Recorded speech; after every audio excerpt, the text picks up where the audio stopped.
Sandra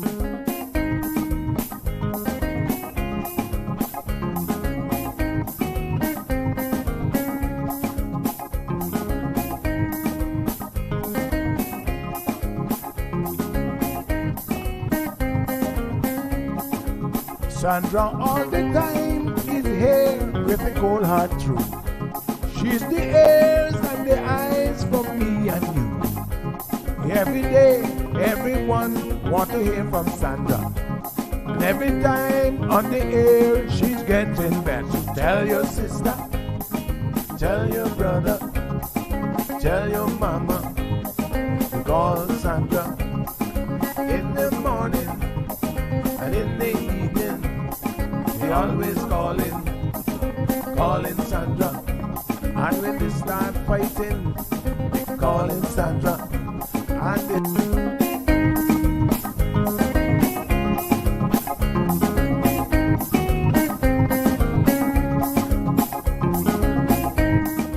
That's right, folks. Everyone is telling their mama about the cold hard truth. Welcome to another episode with more truth-telling, more problem-solving, and of course, more tea spilling than ever before. Sit back, students, grab your tea and turn up the volume because class is now in session. Call in at 936-2626 because your voice matters. Share your opinion on issues that matter the most to you.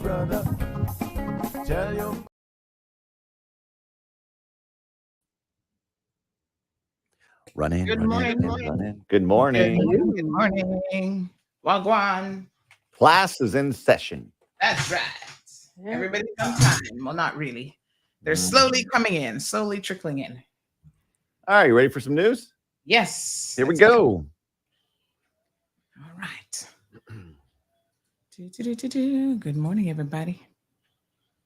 Good morning. I can see we need that wake-up song this morning. Class. El Clase. And running and running. Big news. I have some important news for you. Interesting news. It's Blake and Aaron's Spilling the Tea with Sandy. Cayman's top news headlines of the day from CMR. Hey, Sandy, good morning.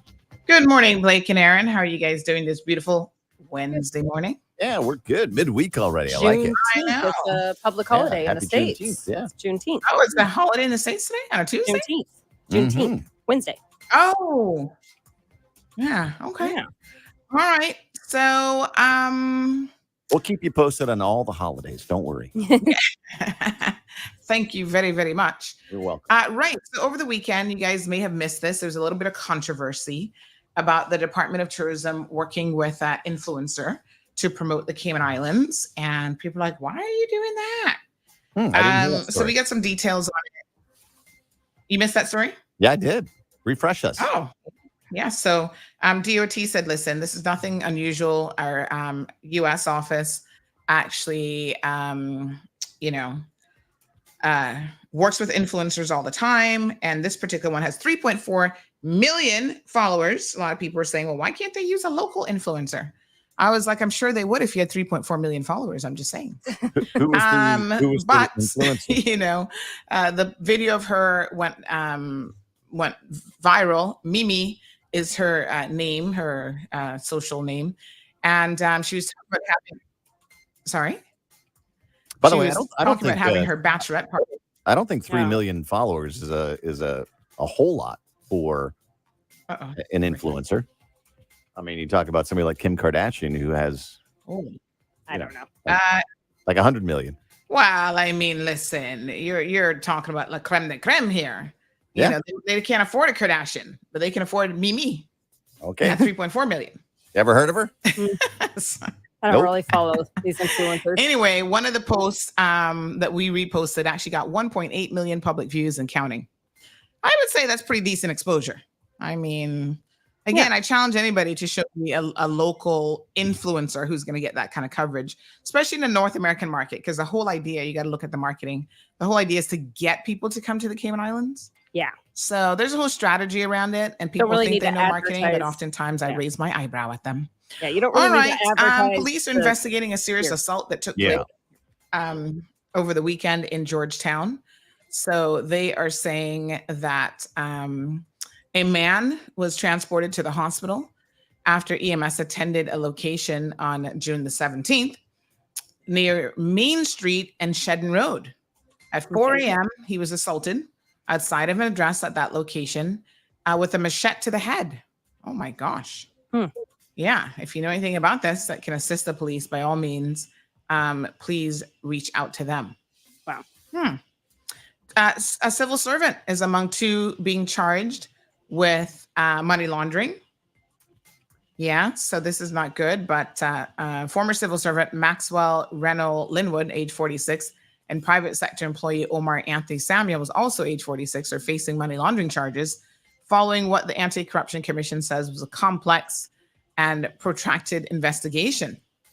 So in a release on Friday, the ACC said that he was a former public officer employed with the Department of Environment. He's been charged with 5 counts, including breach of trust, contrary to the Anti-Corruption Act. Pretty crazy. We don't have any details on exactly what the allegations are at this time, so we'll keep our ears low to the ground and let y'all know. All right. The final story, the country will have a national mourning period to honor Donovan Ebanks. He's the first deputy governor of the Cayman Islands and long-serving civil servant, passed away on June the 2nd. The official mourning will begin tomorrow, Tuesday the 20th. So he will lay in state at Parliament Building on Friday from 10 a.m. until 1 p.m. And there's going to be a memorial service to be held at the Clifton Hunter High School Auditorium on Saturday, June the 22nd at 3 p.m. If you'd like to fill out the condolence books, it will be available at the Government Admin Building, the House of Parliament, the District Admin Building, Cayman Brac, and at the Northside Post Office. All right. Those are your headlines this beautiful.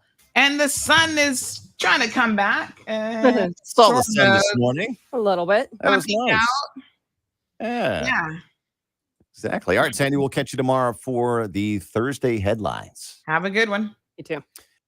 All right. Good morning. Oh, Lord. Okay.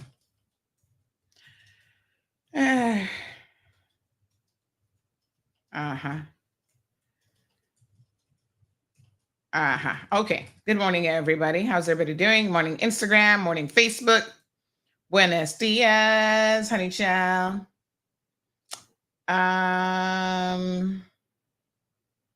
Yes. Okay. Just catching up on a few messages this morning. I meant to say Thursday the 20th instead of Tuesday the 20th. Oh, my apologies. Did I say Tuesday? Yes. Thursday the 20th. That's correct. Thank you so much.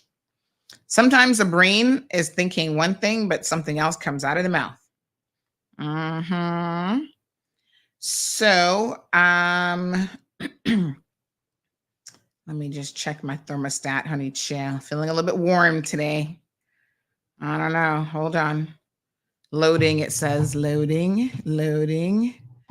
I didn't get to charge my phone last night because it kept telling me, caution, caution. There's moisture in the charging port. I was like, what?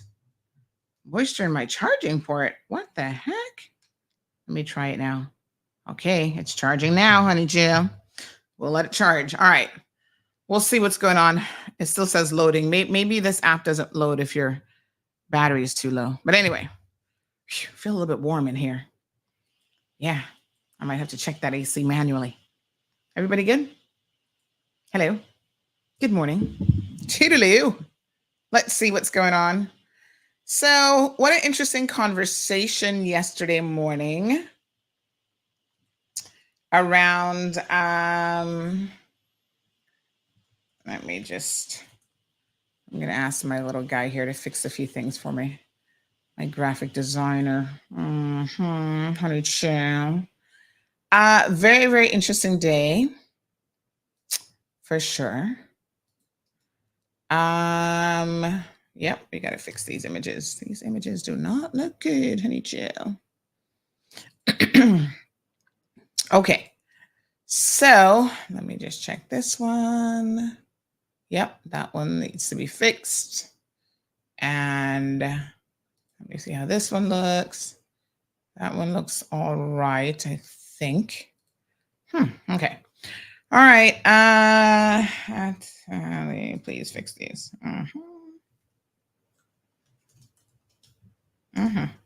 Okay. Trying to multitask. Whew, what a heat. Let me see what the temperature says. Oh, Lord. All right. Try again. Trouble loading, blah, blah, blah. Let me come off the Wi-Fi. Sometimes I'm suspicious about the Wi-Fi around here. Let's just come off of it and go on LTE and see what happens. All right, 76 degrees, and it's feeling a little bit warm because summer's here. So I'm going to drop it down to 74. Pains in my heart when I have to adjust the temperature. Trust and believe me, because y'all know what that means, honey chia. But it's hotter. I mean, what can I tell you? We're using it, right? No word to lie. I can't live without air conditioning. When I travel to a place that has no air conditioning, I'm just like, listen, y'all are trying me now. I ain't used to this kind of life. Look at me sweating. Look at that. Y'all see those sweat beads? My God. We are so fortunate to have to worry about these things. Are we not? You know, the people in the world who don't even have clean water. And here we are talking about air conditioning and the cost of using it. Like I tell people, y'all can choose not to use it, but I've never met a person in Cayman yet, no matter where they come from, who refuse to use their air conditioning if they have it. No, honey, y'all be like, nope, used to the good life now. So I'm not going to be compromising on the good life. But I'm still going to complain about the bills. I try not to complain about the bills because God knows I am using it. There you go. All right. Clean water, internet, all these amazing things that we have. Can we give thanks this morning, Wednesday morning? Oh my gosh, look at me sweating. Oh, listen, if I'm not exercising, I don't really like to sweat if I'm not working out or something. I don't mind sweating if I'm working out. By the way, I'm going to show y'all what kind of workout I'm going to be getting. All right, so I'm a little bit upset this morning. First of all, yesterday's show, very, very interesting about the whole headache thing. And as I was listening to the good Dr. Rose, again, if you suffer from migraines or headaches, like I said, I've had one for at least the past month now. So I don't think it's as bad as a migraine. I've never had a migraine, I don't think. I've had severe headaches, but I've never had a migraine. And so I can only imagine those of you who have migraines, my gosh, I sympathize with you. And I was thinking about what she said about getting this injection in the back of my neck, basically. It doesn't sound like fun. She was honest and said that it hurt. Oh, y'all know last week, that injection, it's still sore in my arm, that injection spot there for the, which vaccine was that again? That was the, that one was shingles. And that's a 2-shotter. I wish I was done, but I got to go back again in August to get another one. I'm just like, wow. Okay. That one hurt. I'm not going to lie to y'all. It didn't feel pleasant going in. I could feel it. And it didn't feel pleasant for days after. You could actually see the area was red and inflamed. And, you know, is it me or does this thing look a little bit? There we go. I think it was focusing on the microphone. It does that sometimes. So yeah, it hurt. No lie, it hurt. So every morning I wake up with a headache, literally in the back of my head. So I was thinking about it yesterday, and I think she makes a fair point that, listen, you get an injection that's going to last for a couple seconds. I mean, you'll feel it going in, obviously. And does it feel good? No. But if it gives you release and relief, then you don't have to worry about that for maybe a while. So I think I might try it. I'm going to see how it goes. Because when I get this headache, it does last for like the last time, it was like the very first time I had it, it was 2 months, 8 weeks. And it's a constant, like it doesn't go away. I was also thinking, you know, when she talks about homeopathic remedies and what you can do at home, I was thinking to myself, why not try the TENS machine on it, Sandy? Now, you can't use a TENS machine on places like your heart. You got to be careful with that. Obviously, this is a little electric shock that you're sending to you. But I'm thinking maybe if I used it like even on the shoulder regions, because that's kind of close to the neck, like everything's connected, maybe it might help. So I've got a novel idea this morning. Look at me playing amateur doctor. I'm going to try my TENS machine there and see. I've never actually used it in that location. This is my little trusty TENS machine. I think the battery needs replacing. I got to tell you, the batteries on these don't seem to last very long. I need to get some better batteries. Anyway, one of my, the left port is missing the little wiring. I have it around here somewhere. So I only have one because normally when I'm using it, I'm just using it on my feet. So I'm taking out some new pads, and you got to change your pads every once in a while with these things. They're multi-use, but so I am going to try. I'm going to try this morning. So I'm going to put it. Oh, hold on. You know what? I got to put my hair up. This is not going to work with my hair the way that it is. Something to put up my hair. I don't have my little. Okay, hold on, honey chill. We're going to improvise this morning. Do I have a pen? If I have a pen or a pencil, I can stick it through the button. All right, hold on, honey chill. Let me see now. Because I don't have my little hair thing in here. So, I got a pencil. It's not, that one's not sharpened though. It's kind of impossible to do if it's not really sharpened, but let's see. Let me see. It's kind of like Chinese chopsticks. That might work. Yeah, pencil in the bun. All right. I'm thinking we're getting somewhere today. Okay, so we're going to put this on the neck. Yes. Oh, God. Aliana was like, just go to the doctor, girl. Right? Okay. So let me see now. Yes. I need to, I'm going to tear this a little bit more, the wire, to give me a little bit more maneuvering space here. You can rip the wire down, like you can split it. All right, there we go. Now we're going to put one on this side. I know KK is like, are we going to see Sandy get electrocuted on live TV on live stream? All right. How are we looking? I'm going to put this one a little bit closer to where the peen actually is, because it's like right. I mean, when I tell you. All right. So I think that might cover the occipital nerve. Put this one a little bit further down. All right. You guys ready? I do believe I need to change these take 9-volt batteries. Let me see if I have any batteries. I think I need to change the battery. Hold on. Yes, honey child. We got to go with an Energizer Max. Oh my God. Get full power this morning.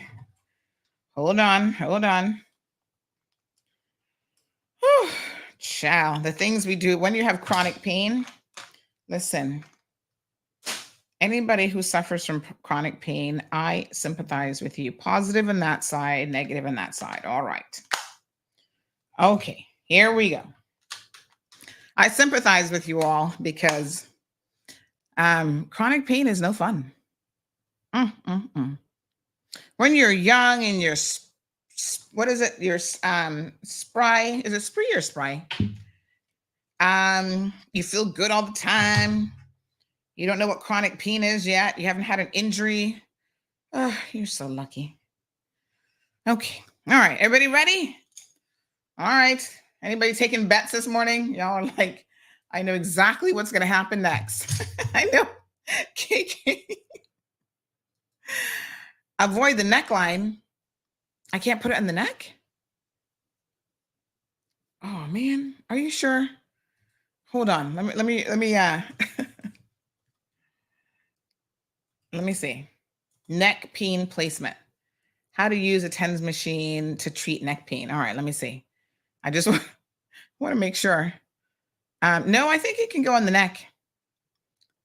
What you need to know. Okay.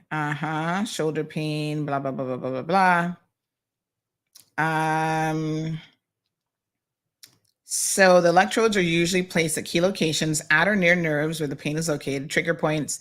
TENS unit is generally safe, right? Non-pharmaceutical, non-invasive, inexpensive, easy to use. Blah, blah, blah, blah, blah. Joint or nerve issues usually the cause of the pain. Yes, you surely can. Oh, that's another message. All right. So I think, yeah, I think I can put on the neck. So yeah, man. No, I've got a picture here that shows it's being used on the neck to illustrate. So they've got it all the way up here on the neck. Yeah, I think we're good. I think we're safe to use it here. I just know that like on your chest and stuff like that, you can't. Like if you have defibrillator machines and stuff, you need to be careful with those types of things. I don't have any brain neurotrans stimulators, not pregnant, mental impairment, not that I know about. Undiagnosed pain, yes. Epilepsy, no. Okay, let's try it. Everybody ready? Woo, all right. So it goes from 1 to, Debbie, I've sent you the link for this one before. I bought another one the other day because, boy, I need to be traveling with them these days, as much pain as I'm having with my foot. So it goes from 0 to 8. Normally you get to 3, you're good if the battery is good. All right, so turn it on. And right now, by the way, there's different modes, and I have it on the bursting mode where it's not constant. It kind of like, anyway, all right, let's try it. All right, it's on. I don't feel anything yet. Okay. All right, turning it up. Oh, yes. Ooh, honey chow. It's about on 3. I think I can go a little bit higher. I'm a tough kid, you know? Oh. Oh, okay. Ooh, honey chow. Okay. I think that's as high as I can manage right now.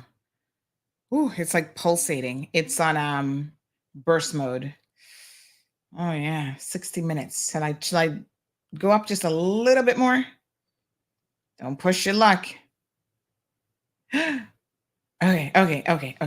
That's good. We're good. For pain, we're good. All right. Whoo. Okay. Can y'all actually see it pulsating? Oh my God. Okay. It still feels better than the pain, I must tell you. Especially on this side. It's more concentrated like on this side. All right. We're good. KK's like, Lord, Auntie, don't do it. Oh my God. Like I said, when you got chronic pain, the things you'll do to get relief. Just about anything except the injection. I might have to do the injection. Let's see. All right. It's definitely pulsating and I'm still good. Haven't passed out yet. Good morning, Strong Wilt is like, you're scaring me. No, it's okay. This isn't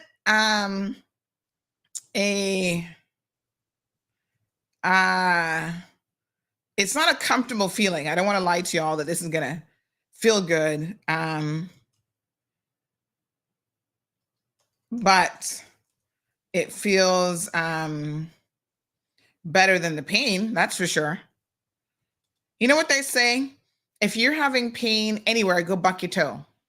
Because all of a sudden, that distracts you from whatever other pain that you were having. Scenic Route says, will the TENS machines work for silent sufferers of, what is CRPS? I don't know what that is. Let me see. CRPS. Medical abbreviation. Okay. Complex regional pain syndrome. Oh, I've never even heard of this. So painful condition of the arm, hand, leg, or foot that occurs after an injury, such as a fracture.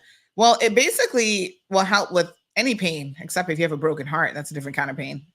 No guarantees there that a TENS machine would help. But yes, I would think so. And you know how I discovered a TENS machine? I had a tailbone injury. Oh my God. Worst injury ever. Tailbone, geez, some pieces. That's like the very bottom of your back. And I couldn't sit. Standing was more comfortable. And I had been doing physio forever, and the physio people gave up. They were like, we don't know what else to do. But oh, Tina said maybe take this off. Oh yeah, that would have been a good idea. Okay, it's not touching it. So I think we're okay. Yeah, so they were like, have you ever heard of a TENS machine? I said, no, what's that? They said, we're going to introduce you to it. And I got my first TENS machine. They did the little settings, everything for me. And man, I tell you, first time in like over a year, I got some relief from that pain. Eventually, because listen, your body, when you're in pain, your body's trying to tell you something's wrong. You're having pain, you're injured, something's wrong. Go to the doctor, go let the professionals look at it. But when it's chronic pain, sometimes the professionals are like, surgery can't always fix it. There are times when you have to do physio. Physio may or may not always fix it. I mean, there are people who live in chronic pain, and it's not nice to have to live with chronic pain. So this basically kind of numbs the area, I think, a little bit and distracts from the pain that's there. I don't think that it's a healing solution per se, but sometimes it will actually help you. Like if you can have the pain subside, then the body can try to like heal itself, I think a lot of times.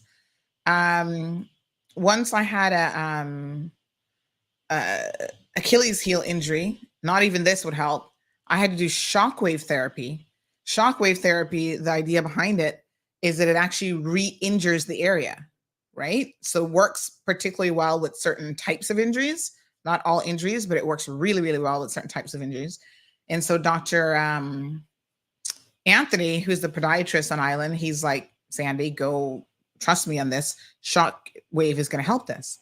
Took forever for the insurance company to prove it. They're like, oh, it's not proven. And I started doing research. I'm like, actually, I found a survey, not a survey, but a medical write-up on it where it has specifically to this, it has helped. So anyway, finally got it approved, did shockwave therapy. And after like a year plus of not getting anywhere, it did help. Somebody said shockwave, it's painful. Yeah, it's not. Like I said, none of these treatments feel good when you're getting them done. But the whole idea behind shockwave is you re-injure the area and force the body into a healing process because it's kind of stagnant with the pain. And yeah, that's how I got relief for that. So it's amazing. All right, here, airport scammer coming right up. Aliana says, I just hear the ambulance. They're not coming for me, not yet. Debbie says that it works. The TENS machine. Yeah, try it, scenic route. Suffered for 4+ years in my shoulder throughout to my thumb. Oh, it hops through the body. Feels like nerves are on fire. Ooh, that's a little bit different. This is, I think, better for kind of like like if you can kind of pinpoint where the pain is, muscular pain and stuff like that. This is the way to go. And the interesting thing about it, if you put it in certain areas of the body, like some people use a similar thing, TENS, for like to help help develop abdominal muscles because it's working the muscle, right? It's like pulsating and working the muscle. And some TENS machines have like massage modes and other stuff as well. But oh my God, I can really feel it working on this side, especially. But sometimes when I put it on my feet, if I turn it up a bit, because the feet are a bit tougher, so you kind of have to turn it up to really feel it on the feet. I can actually feel my calf muscles contracting because of it, because it does impact, like all of that is obviously connected to the foot, and I can feel it actually contracting the calf muscles at the same time. So I feel like I've gotten a workout. Like the other day, my calf muscles are sore, and I'm like, I wasn't working out. That's what it was. Aliano, try and behave yourself. All right, let's talk about it. We got a guest coming on. Good morning. So Lavana's gone into surgery. You guys know that she's a regular here. I told you yesterday she was going to be doing surgery today. So she has gone into surgery this morning. She did message early this morning. She was supposed to go in at 8 o'clock. And she's having back surgery. So we are going to keep her in her prayers. Last message was at 6:52 this morning. So Lavana, everything's going to be good, girl. And she's been suffering from chronic pain as well. And yeah, she wants to have some pain relief. Yeah. So just a little wrapping up from yesterday's program. Quite a few of you messaged me after the show about the husband who was going to soon not be a husband, but anyway, and what his situation is. By the way, we're back to the regular YouTube channel, FYI. So, he was, it's so interesting because one person's like, oh, but he paid for the funeral. He did this. And I'm like, not according to my other sources. He was even telling people, he was even confessing to people that she wasn't speaking to him at the time of her passing. And, I guess he wants to be able to keep the home and stay in Cayman and continue selling his juices that people say are not even legit. But anyway, I don't know. We'll see what happens in the end. You know what's so sad is someone messaged me about another case of another Caymanian who also had cancer and somehow managed to find this Jamaican guy who was leeching off of her and abusive and all this kind of stuff. I'm like, where do you guys find? Listen, Jamaica is a country of 3 million people. How is it that Caymanians managed to find the worst of the 3 million people? Even if, say it's 50-50. Say 50% not a good, looking to scam people. Other 50% are good, decent people. Why is it that Caymanians have to go and find only from the 50%? Most of you, not everybody. This is what somebody said yesterday. Good morning, hun. I sent you a message on the WhatsApp number. Anyway, my friend, so-and-so, we're not going to name this person yet because I don't know if her husband is going to try to get PR off of her now that she's deceased. But I'm watching y'all. Keep an eye on all y'all dead deathbed benefiters. Person says did the same thing to her. I believe that he just married her because he thought she would be dead shortly. He used to lock her out of the room. Somebody's sick and with cancer and y'all have the audacity to do this kind of stuff. Y'all ain't got a heart. Call her all kind of names. And she was such a humble, nice Christian lady. I mean, she was the epitome of, oh my gosh, so quiet and so humble. Every time I would see her and her little voice, we had Toastmasters together many, many years ago. Can't believe that anybody would treat her like this, especially being sick with cancer. She was such a nice person. Call her all kind of names. She had to help pay rent, buy food, so much. He's a police officer. What? And her family wrote to the police department. They have not done anything. She had to move out, and he never visited her once from she moved. And when she was in the hospital for months, he never visited her. After she died, he was looking for her death certificate. A police officer, boy, I tell you. He took the 10 days bereavement leave that is due. Oh, Popo, y'all just got used. Really? He used to sleep out and never came home. What a sad situation. Wow. So horrible. They name him. I gotta go look him up. I want to see who he is. Treated my friend like a dog. Not even in sickness, he went to look for her. Oh my God. Yeah, somebody just guessed who it is. Yep. My Jesus. Wow. Y'all are horrible people. Oh my God. Lots of family members wrote in about it. Anyways, he will not get away from God. Have a blessed day. Wow. Police officer at that. Jesus. Y'all are heartless. Thank you, Scenic Route. Yeah, try it. I mean, there's no harm in trying it, right? For the most part, TENS machines are very, very safe. Good morning, Johan. Lucille says a very good morning, Sandy. And all you at home, stay blessed. Abby says, class is in session, honey chill. Buckle up. All right, so I was waiting on some information about this airport security thing. Oh, so sorry. Did I not send the links? Oh, shoot. Hold on. My apologies.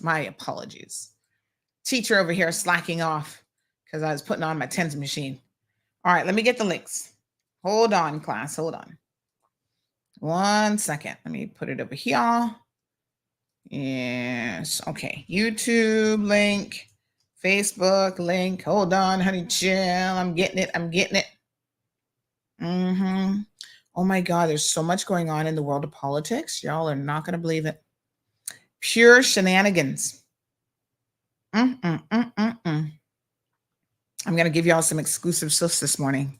So let me send this out so everybody can get ready.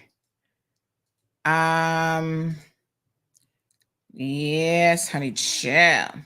All right, so I was actually waiting on some information from CBC because there's a video that has been going around in wide circulation about this lady, this Jamaican lady, who said that basically someone had given her a package and she was told to bring the package to Cayman, or asked to bring it, I should say. And then it turned out this woman was trying to, I don't know if she was trying to smuggle something. There was something mixed up with it. And the police were supposedly waiting for her. So I'm actually waiting for official sources to get back to me. They were supposed to do so yesterday. They didn't because number one, I want to verify if this is actually true, if this actually happened. And, because it may have happened and it may not have happened. I think either way, it's a good warning that you should not be bringing things to the airport for anybody.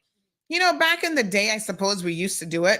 I don't even like to ask people for stuff like this, but sometimes you go airport and you see somebody and you're like, hey, can you just take this to Cayman back for me or whatever? You guys know how we do it, but you can't trust people no more. So what I'm telling y'all is, unless you really know a person, don't do it. Because these people are looking to scam you, honey chill. You can't trust people anymore. Perhaps you never could trust people. I don't know. But they're more likely than ever to be trying a little shenanigan situation. So don't do it. So let me see now. Where's my little airport video? Oh, I'm trying to find it. Hold on, I might have to re-download it. So yeah, y'all need to be careful. Be very, very careful. That's the lesson here is you can't trust people. So let's watch some of what this lady had to say. Thank you, Gary. Gary says, real Jamaican men do not leech off of women. Amen to that. Men in general, real men, don't find it necessary to do that. Waking up the Cayman Islands. Good morning from the UK. Thank you for what you do. We are the chickens that want to come home to roost, hopefully to something. Aw, my tweetums. We'll keep fighting, honey child. We got to fight until the last of it. All right, here she is. People are not who they pretend to be. You see a man face, but you can't see them heart. Me I tell you, say you have some evil people out there. Let me tell you something. Me I travel to Cayman in Easter, right? Yes. Me I go up for my friend wedding. And me I travel with my friend two son. And when we reach a Norman Manley, after me check in, you have a lady come over to me. One elderly lady. People me I tell you, say the woman could have been my grandmother. Me not exaggerate. And the lady, she walk over to me and she have some 2 bag in her hand. And she said to me, so she don't know if them are going to lower up on the plane with the 2 bag. One of the bag have been 4 Easter bun, come here saying an Easter. And she said to me, if me can carry the bag with the Easter bun, 4 bun in the bag. I said to her, it's not a problem. Because I tell you, one elderly woman, old woman, well dressed and everything. Me take the bag from the lady. And when me join the line for go through TSA, the person will carry me come at airport. It's like him look back And when him look back, him realize, say, me take the bag from the lady. Yeah? And him come over and him say to me, say, what you do? Me say to him, say, no, man, oh God, man. We have to learn. We can't live so. We have to just learn to help out people. Him say, give back the woman her bag. Me said, no, me not give her because she can't manage. The woman has struggle. Him said to me, say, give back the woman her bag, and him start make nice at the airport. Me go back to the lady and me say to her, say, listen, me can't bother with the excitement of the night. So guess what? Say if you can't find somebody else to carry it for you. Yeah? Then she start get upset and she'll say, in this life, people not do things for people no more, and she not understand what kind of world we live in and whatever. Me say to her, say, lady, me did take it from you originally, you know. But because I owe my app, me can't bother with the night. So guess if you can carry somebody else to carry it for you, me give her back her bag. I go up on the flight, me know me see her upon the flight. Me can't tell you what happened to her after that. Me see her upon the flight. When we come off and reach a Cayman and me join the line now for go through immigration, 2 police officers walk over to me and them say to me, say, me for follow them. Me say, hey? Me look round. Because me say, I can't meet them at talk to. Them say, no, follow them. So me and the 2 little kids follow them and them have me in our room. People, Jesus Christ. Them interrogate me. Them have me in the little holding room for over 2 hours question me because apparently them have the woman pan observation from Jamaica. Yeah? And them see when the woman hand me the bag. Them never see when me hand it back to her, no, but them see when she give it to me and me take it from her. So apparently from Jamaica, them I watch, no one I watch to see what happen. You understand? And them have it to say the person will come on the plane, because me are the only person on the plane that travel with 2 people. So the person will come on the plane with the 2 children and she carry the drugs. Mama, hey!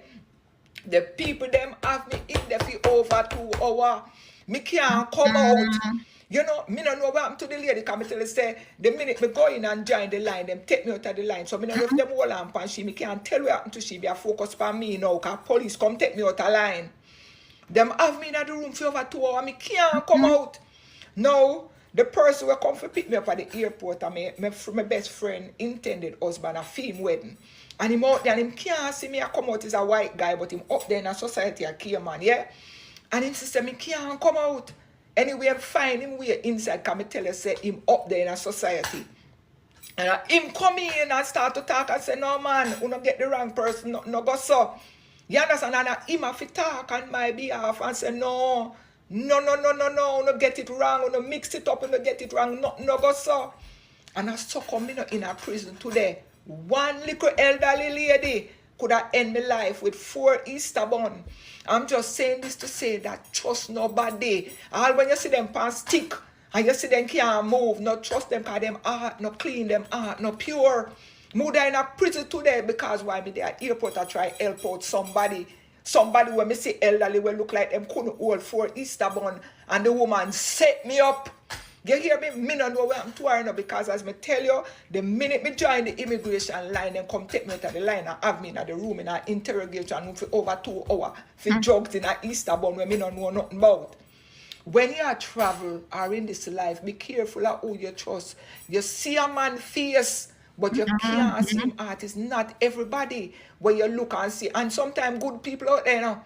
But the good have to suffer for the bad, because guess what? Trust no shadow after dark. The woman, an elderly woman, and me take the woman for a bun. Suppose the person at airport and now my man, they never did that behave bad. A prison would have sit down in there, you know, because me I try help somebody. You see a man face, but you don't see them heart. Trust nobody. Me not care who them be or who them look like. No trust them. They're not good. Wow. What a heat. No, sir. So, this is this lady's story. Her, like I said, we're trying to verify it. I'm still waiting for CBC to get back to me, hopefully today. But even if this isn't true, which I don't have any reason to believe it isn't, but even if it isn't, it's still a good warning. It's still a good tale, because I've known of people who've gotten in trouble because of people that they travel with. You didn't know they were smugglers trying to smuggle something in. Oh, listen, like she said, don't trust nobody. So sad. But I think it's fair warning. You have to be so careful. You can't take packages. That's why when you get to the counter, you hear what security tells you post 9/11. Have your baggage been with you the whole time? Anybody else packed it for you? Was it out of your sight? And when you answer those questions in the affirmative, honey child, you better make sure now that you're telling the truth. Is this your baggage? Do you know what's in the rum cake box? Because she could have even swapped out the rum cake box. That could have been a thing of cocaine and you wouldn't even know. That could have been a stash of money and you wouldn't even know. So if you didn't package yours, listen, don't trust people. Now, I always say to people, because sometimes we have to beg a little favor here and there. You know how it is. So they say, oh, I need you to pick up something at my mailbox. Feel free to open it. If you're doing me a favor, I ain't got nothing to hide. I'm not ordering no adult toys or anything else that I'm going to be ashamed of. So you can, even if I would tell you, open it up, honey child. You open it up, you examine it, you feel comfortable with it. If you don't feel comfortable with it, then by all means, don't bring it. And I'm not taking anything from any strangers. Good morning, caller. You got to turn down that radio for me. Hello? Hello, good morning, Sandy. Good morning. I'm good. How are you? I was doing all right, but I had to take some aspirin and some Fensic because you didn't tell me that our government gave $12 million to some company to upgrade tourism on the island. I'm trying to find out if that is true.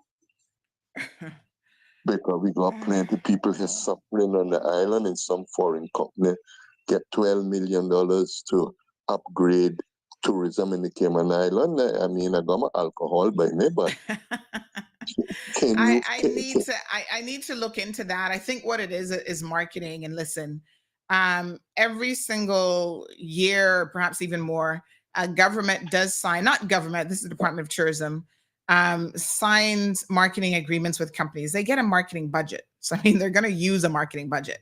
So I know that we think that people can just discover Cayman on their own and that we don't need to market this island, but tourism is a competitive market. And so it requires marketing. And yes, they're going to get a budget and they're going to spend it either with one provider or multiple providers. That's nothing unusual. And it's not the first time. I think what this story is, and I think the Compass might have had this story, to be fair to them. I think what this is that the agreement with this particular company has now come out, and there's a story about that. It's not unusual. It's not the first time that it's happened. Government agencies spend money on marketing across every single department and every single agency. And tourism, probably because of the nature of what it is that they're doing, which is promoting the entire country, they probably have a much bigger budget to spend in marketing than anybody else. I think what would be useful is for them to explain these things to people so that people can understand, because I think that if people don't understand, that's where confusion comes in. Wow. Yeah. That's a lot of foreign company though. But anyhow, I guess it's election round the corner, so all things is up for grabs. So it is. I look at it like that. Sandra, you gonna run now? I hear you gonna run. I don't know who's telling you that foolishness. Definitely not. I But need you can run. what I mean, you're I doing need a to good do job is on the radio now. I need to run around the block is what I need to do. Lose some You weight. you're doing a good job on the radio now, because Yes. But that doesn't I should have listen, asked the governor that, I because keep telling y'all. you need to bring the governor. You need to bring the governor on your show so that the Caymanian people can ask her some questions. I think she's on the other station today, but you should get her on so we can ask her some questions. Yeah. Thank you. Thank you so much. They tend to be a little bit skittish. I'm going to be honest with you guys. Lots of people are afraid of CMR because, they feel like we're going to ask the tough questions. What can I say? Wonk, wonk, wonk. But we'll invite her on. I don't know what she's on talking about these days, but we can invite her again. She has come on once. I don't listen. They don't get it. There's so much that government and these entities just don't get. I mean, I try my best, but sometimes I do shake my head a little bit with them. But no, I'm not running for public office. Let's set the record straight on that. I have no interest whatsoever to be part of any hot mess of a situation worse than we already are. Because I'm involved at some level, but I like to think that we're actually keeping them accountable. Honey, chill. But yes, marketing. And, yesterday, even after yesterday's show, when we were talking about the influencer and people making comments. Now, listen, I'm not a marketing expert.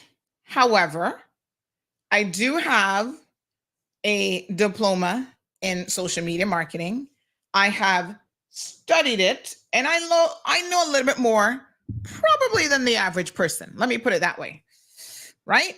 So when I hear people saying, well, what do we need an influencer for? And, just pick a local person.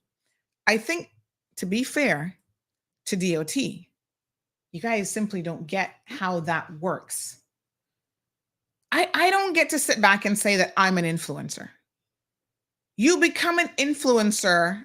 It's like the demand for your brand and the demand in the audience that you have is what makes you an influencer. So we have people around here, and I see it all the time, who are walking around claiming that they are a self-proclaimed influencer. That doesn't make you an influencer. You saying that you're an influencer? Well, they say self-praise is no recommendation. You'll know if you're an influencer when people start calling you to market their brand because they see that people listen to you, they pay attention to you, they do what you say. There's a lot of people here who might have somewhat of a significant following. Nobody in Cayman has 3.4 million followers. Let me be very, very clear. Right? But that does not mean, even if you had a lot of followers, that doesn't mean that you are able to convince and the market share that they're looking at. Like I said, they're looking at the North American market with these types of collaborations. Someone living in the Cayman Islands and working here, how are you going to entice visitors to come here? No, they want someone who's never been to the Cayman Islands before to come and visit, tap into that, talk about, what a fantastic and wonderful time they've had. Oh my God, all the blue sky. Like, if you don't get it, I'm afraid to say you just don't get it. Right? They want someone, let me be very clear, non-Caribbean, because, people tend to be attracted to people like them. They're going to buy from someone who reminds them of themselves, not for nothing. But this is all part of marketing 101. So if you have to whitewash it to get those people to come and visit your Caribbean country, that's why they hire these marketing companies in specific jurisdictions, because they know the European market is different.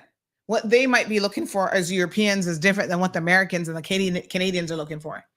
And 80% of our market comes from North America. So me is Asian, but, Asian American, that's close enough. That'll do. So she continues to post. Is this one, is this her latest one? And again, y'all not getting no million views when you post stuff. I hate to tell you, but there are times that I'm going to ride with you guys into the sunset because you're right. And there are other times that y'all are just not getting it. And I'm not going to sit here and just because it's a popular position to be anti-me and, DOT, I'm not going to sit here and tell you guys that that is how I feel, because that's not how I feel. And again, as someone who is well-versed in social media marketing, this isn't traditional, just place an ad in a newspaper and that's going to work. No, it's not. Cayman is trying to position itself, even with the last caller's question, Cayman is trying to position itself as a luxury destination. In other words, they don't want no poor people coming here. Not to visit. And some of y'all probably thinking to yourself, not to work and stay either, Sandy. But we're not touching that subject. Let's see what Mimi's up to now. So I am currently getting ready to propose to my bridesmaids. I'm literally DIYing everything myself. These are all the attempts I've had. But I have a specific vision for these proposal boxes. And thankfully, it just so happens to be Prime Day. So you already know we are taking full advantage of all these sales. Right. And stop it. You see this right here, honey child? She's either working with Amazon or she has, what do we call it? An affiliation link. Let's see. If we keep listening, we can figure it out. And this is everything in our cart right now. Do not tell Jacob we have 18 items. So I decided I didn't want the boxes to be like everything monogrammed or like everything bridesmaid. I wanted the gifts to be actually practical and give the girls like things that they'll actually use. So currently in the cart, I have this exact matching sweat set. It is on sale for Prime Day and it is 50% off and I have it in white. How cute would it be if everyone else was in this pink color? Y'all, this sweat set is so comfy and the quality is so nice. And also, I want to give them products that I actually use and love. So of course, I'm thinking Grande Cosmetics. Y'all, all of their stuff is 30% off. Look at my lashes right now. They pretty much exist thanks to Grande Cosmetics. If you have ever wanted to try their lash enhancing serum, basically if you want thicker or longer looking lashes, try the serum because she actually works. Like she actually works. Okay, so I think I've decided against the everything monogrammed bridesmaids, but I do really like these personalized tote bags. I think it's simple, but it also makes everybody feel a little bit more special. All right. Anyway, there she is. She probably working with Amazon too. Y'all saw the woman show you all the boxes behind her of all the companies and all the brands that are wanting to work with her. I don't know who the heck Mimi is. I never heard of Mimi until y'all started talking about Mimi. But obviously, Mimi has a lot of traction, right? And that's what they want. Someone's saying, how do they measure it? Well, measuring her specific contribution might not be, it's not something we're going to say, well, 10% of her view. Listen, all you can say is that video where she talked about the Cayman Islands got 1.5 million views. That's how you measure it. Now, is that real return on money? How many of the 1.5 million people were convinced to travel to the Cayman Islands? You can't get that down into the details. You're not going to know that. So you can only talk about the reach and the engagement on any particular post. But we do it all the time in the world of marketing. So when I say to you, let me check something here, honey child, that, on average, we have 6,000 views per morning show. Sometimes we get up to 12,000 or more, depending on the topic. And nobody else can touch our morning shows in terms of that. Well, that doesn't mean that every single person who's watching, or 80%, are going to go out and buy something because I said it, or they're going to engage or whatever. But the matrix, it does matter. All right. Yesterday we had 4.4 thousand. Queen's celebration video got 4.4 thousand views. Now, what I can tell you is if you go on YouTube and you go to CIG TV, this is how it's done. When you look at engagement, there's certain matrix that you can look at when it comes to marketing. So let me go to CIG TV. Okay. They did the Queen's Parade. No. Where's the Queen's Parade? The King's Birthday Parade. Let me see if I can find it. Hold on. You just have to look at the raw numbers. So, okay. So they aired theirs 3 days ago because they aired it the same day. I think we aired it a day after them. They have 1,000 views on YouTube. In 2 days, we have 4.4 thousand views. All you can say from that information is that basically Sandy got over four times the amount of views. But views matter.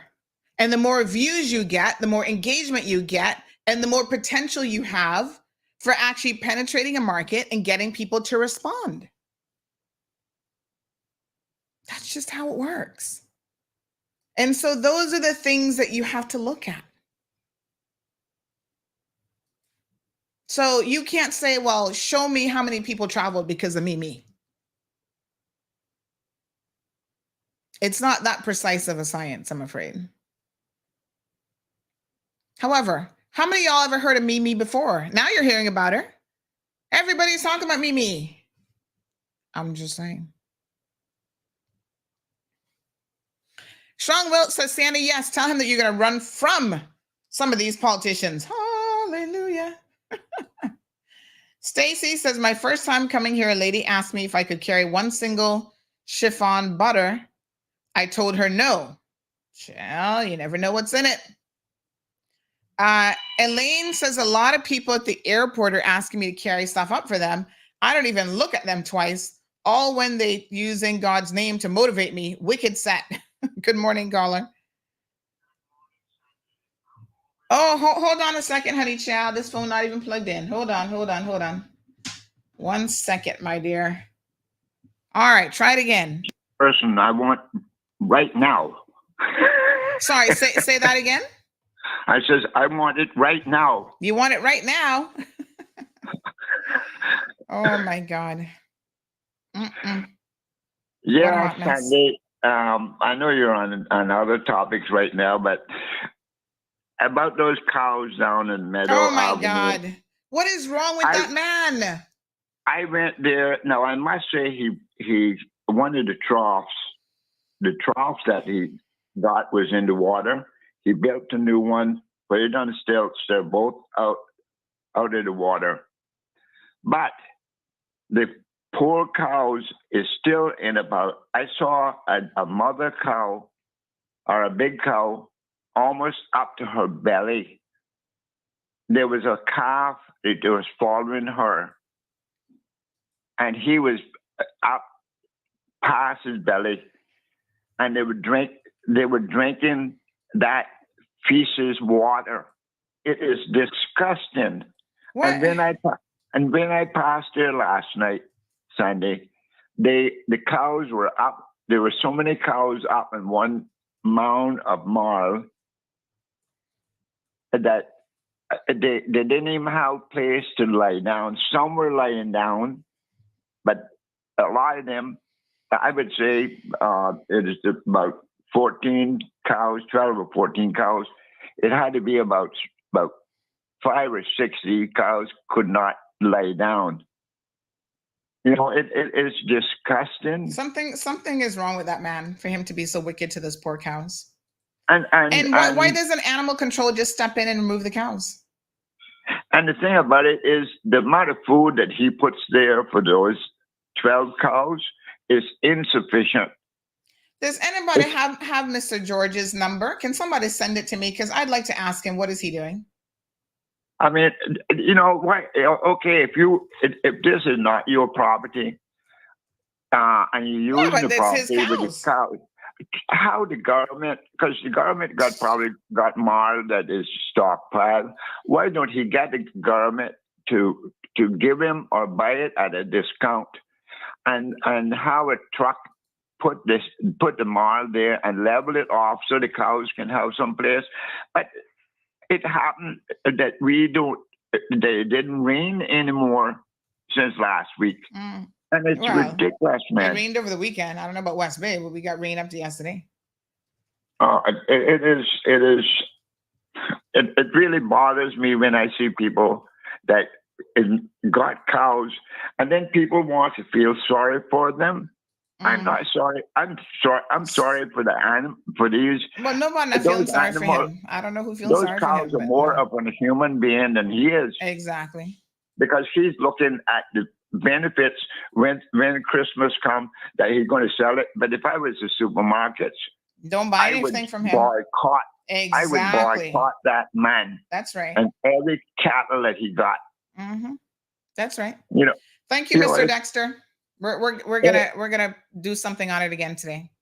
Anyway, Sunday, I just got back from Dubai and they offered me 20 camels for my wife, and I told them I only smoke Marlboros, but a deal is a deal. Have a good one.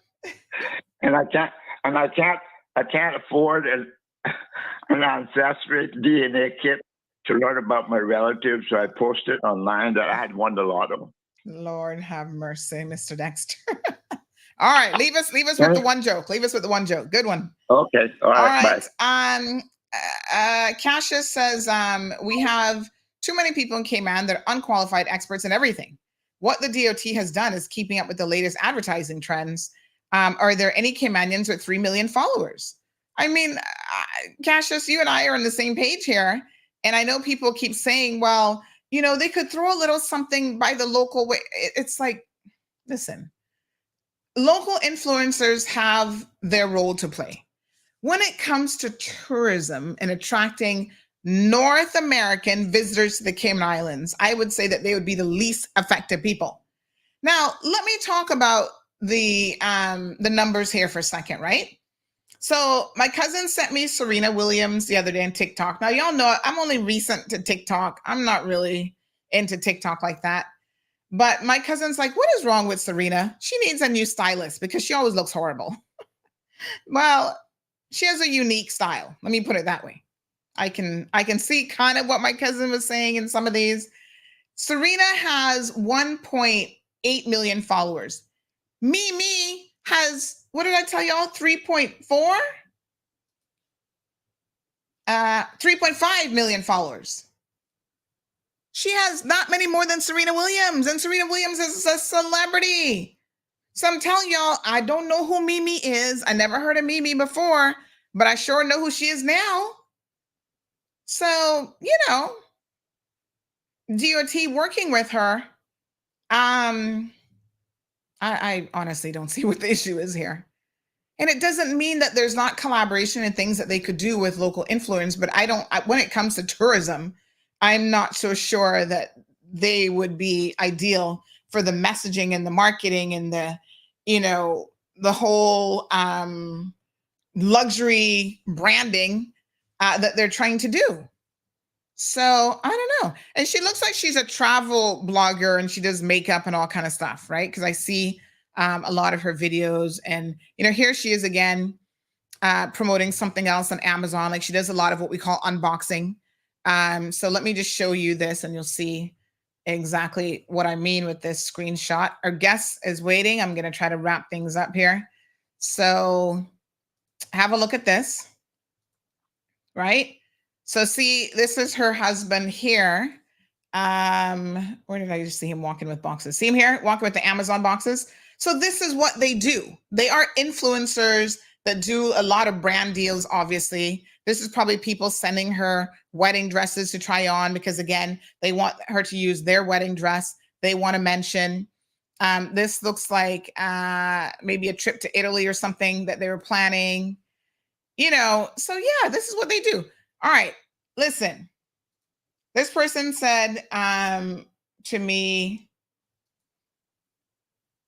person said Mimi's going to get more followers too because of this. She already has 3.5. I mean, you know, if she gets 2 more, I don't think it's going to be a game changer. All right. So this individual says, same thing with the black box pizza. I was influenced by CMR to try it. Never heard of it before. And I know I wasn't the only one. Well, you guys went crazy with the black box pizza.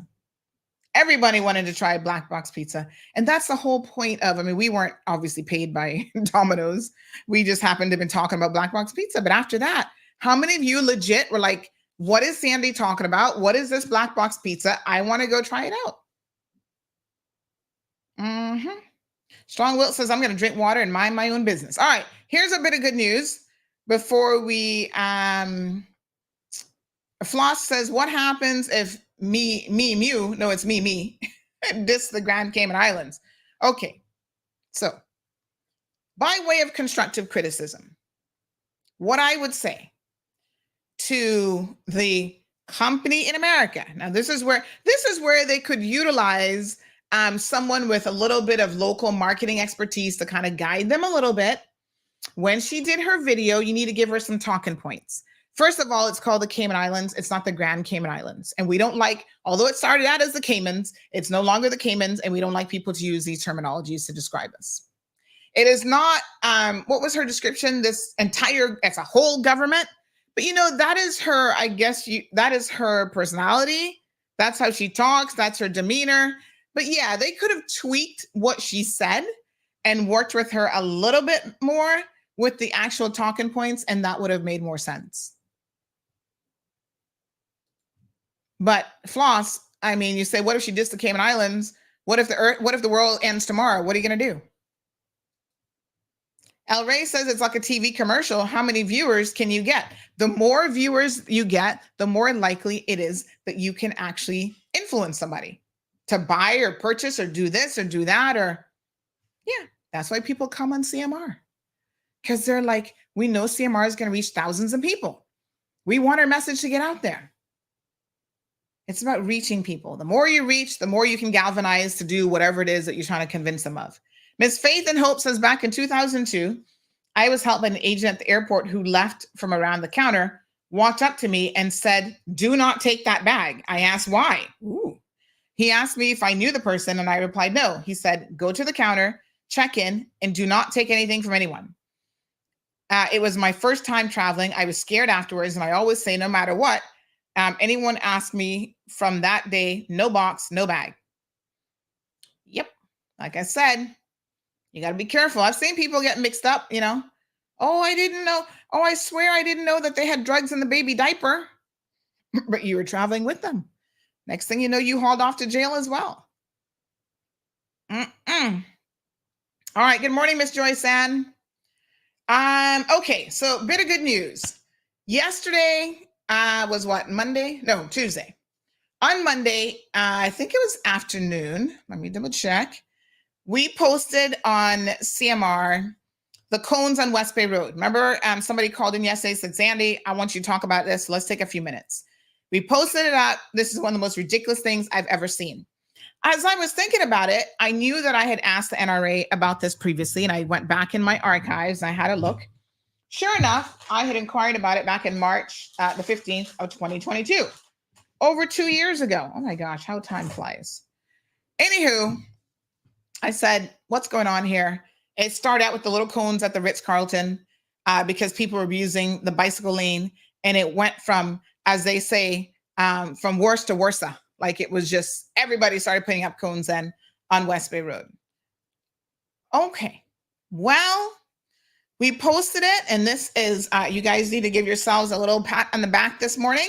This again, speaking of influencers and the power of you, the people, after posting this, I don't even think it was a full 24 hours. I'm just trying to check the time that the post actually went up. So we posted it. Let me see if we can get an exact time. It said a day ago. All right, 2 p.m. on June the 17th. Yesterday, by, I guess it was 24 hours. Later on in the afternoon, I got a message that said, Sandy, the cones are gone. Just like that. Kaboom. Kaboom! So I posted this video. I want y'all to listen to it just a couple minutes, because you need to understand, you will have governments that will ignore you. And I want you to listen very carefully to what I'm going to say. And they will do so at their own peril, because you, the people, have the power. Don't ever let any elected official tell you otherwise. They work for you. They're elected by you, and technically, legally, you're also paying their salaries. We all pay into government coffers, unless you're one of those people freelancing off of NAU, which we won't be talking about this morning. But the majority of us are contributing to government coffers. So they need to listen to the people. And there are a lot of things that are going on right now where they're not listening to the people. Listen, before I play this video, I'm going to drop a bomb on y'all this morning. I need y'all to get close to me, get a little bit closer. Miss Emma, Symphony of the Seas, Miss Joy San, Abby, come on in. All the Instagram kiddos over here, listen to what teacher's about to tell you. There's a lot afoot with the National Conservation Law or Act at this time, and it's all very concerning. The government has taken a position of what they want to do. They don't seem particularly concerned about what the people want. Not the majority of the people anyway. They've got their own influencers who have very deep pockets that are getting them to do certain things. As a result of that, Renee's working on the story this morning. It's going to drop here shortly. This government is going to tear themselves apart, quite literally. I'm going to sell it to you as good as I got it.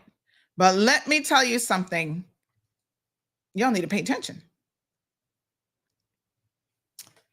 Kathy, MP Minister Kathy Wilkes, when she got in, they had all sorts of plans for Kathy. She was going to toe the line, and they were going to use her. And apparently she was quite happy to go along to get along. Something has changed. And apparently Kathy's like, I don't know what we're doing with this conservation law. Do we really want? Remember I told you guys what she did with Jennifer Ahern? She moved her, the governor, the deputy governor, everybody sat back and allowed politicians to interfere with the civil service for their own political agenda. That happened. Okay? Now, the noose is starting to tighten around people's necks, and maybe some of her constituents are like, honey, you're already on thin ice and we're about to vote your behind out, so you better tread carefully when it comes to the environment. My sources last night told me, here you know, come on in, get a little bit closer. My sources told me that they're going to remove Kathy as minister. Listen up. They're going to remove her as minister, give the ministry to John, of all people. Lord Jesus, please help us. He's going to become the minister of the environment and sustainability because he's going to push this through. And Kenneth, allegedly, is going to be taking over John's portfolio of works and border control, labor, whatever else that he had.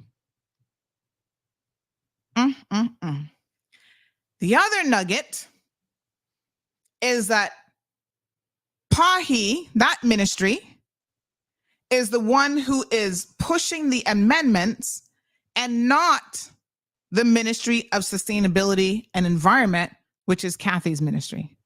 It's all kind of confusion and all kind of mix up.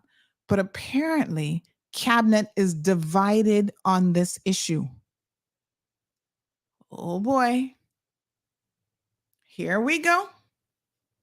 Now, listen to this recording about the cones and sip your tea and coffee and let what I just told you settle in your brains for a minute. So listen, if you ever had any doubt that the people have the power in this country, not the politicians that you elect, not even the people who control the politicians, whether it's big development, foreign development, Caymanian developers, whoever, right? They're not the ones who have the real power in this country. You do. As voters, your power is going to be put to the test come April, whenever they call the 2025 election. The best advice that I can give you is to simply get ready. You need to demonstrate your power. If politicians don't want to listen to you now, you will have an opportunity to have your voice be heard in the next general election. Do not, under any circumstances, waste that. So yesterday, I think it was, maybe it was the day before, we posted, I think it was yesterday, we posted these cones on Facebook saying, why are these cones here? Like, why are the cones here right in front of the Avalon? They're permanent cones. Now they have gone out of control from the temporary cones to the permanent cones. They should not be there. Within 24 hours today, those cones are gone. They've been ripped up. Continue watching. They've been ripped up. They've completely gone. Not only are they gone, but all of the other temporary cones that you see along the entire stretch of West Bay Road going all the way up to Cemetery Beach are soon going to all be gone as well. Every single condo is going to be notified that you've got to remove those. That's the power of the people. We posted it. You guys made your voices be heard. The powers that be that are responsible for that listened and said, it's got to happen. Just like that. More and more in this community, I feel like people are losing hope. This is but one little example of where you shouldn't lose hope. Let your voices be heard. Whatever you're passionate about, get out there, protest, start petitions, galvanize in your community. You know, you've got community chat groups. Let the powers that be, let them know who is actually in a position of power. It's not them. We elected them to serve us, the people of this country. And if they're not doing that to the standard that we need them to do it, some of them aren't doing it none at all. They're just collecting a paycheck every single month. Ask yourself, when was the last time you even saw or heard from your MP? When was the last time they did anything meaningful, not just at the community level, but in Parliament? You know, we are hiring them to work on our behalf, to put policies and procedure in place for all of us, not for handout. I'm not hiring them to give me a Foster's food card or a fruit cake every year or a turkey or ham. I don't need any of those things. I need policies in place that are going to ensure that as a Caymanian, I will have opportunities in this country. My daughter will have opportunities. Her daughter or son will have opportunities, and that we are being protected, right? The environment is being protected. The people are being protected. Our children are being protected. There's so many issues in this country that the needle just haven't moved in the past 4 years at all. Housing hasn't been done. The national minimum wage, right? Sitting there, what's being done with it? There's lots of reports that were delivered under the PAC administration. And because the leadership then was Mr. Wayne Panton, I guess they don't want to move any of these things. Well, that's a failure on you, because we're going to look at them when it comes report card time, which we're going to be going through here on CMR, and say, okay, what did you actually deliver for the people? We'll see. We'll see what they have. It's fine that you can drive around the communities and do your little community work and whatever. That's the least of what we need you to be doing. That's not going to really get you any big time votes. Step up to the plate, folks. This is your country. Make it count. Okay, so this is when it all started, back in March 15th, 2022.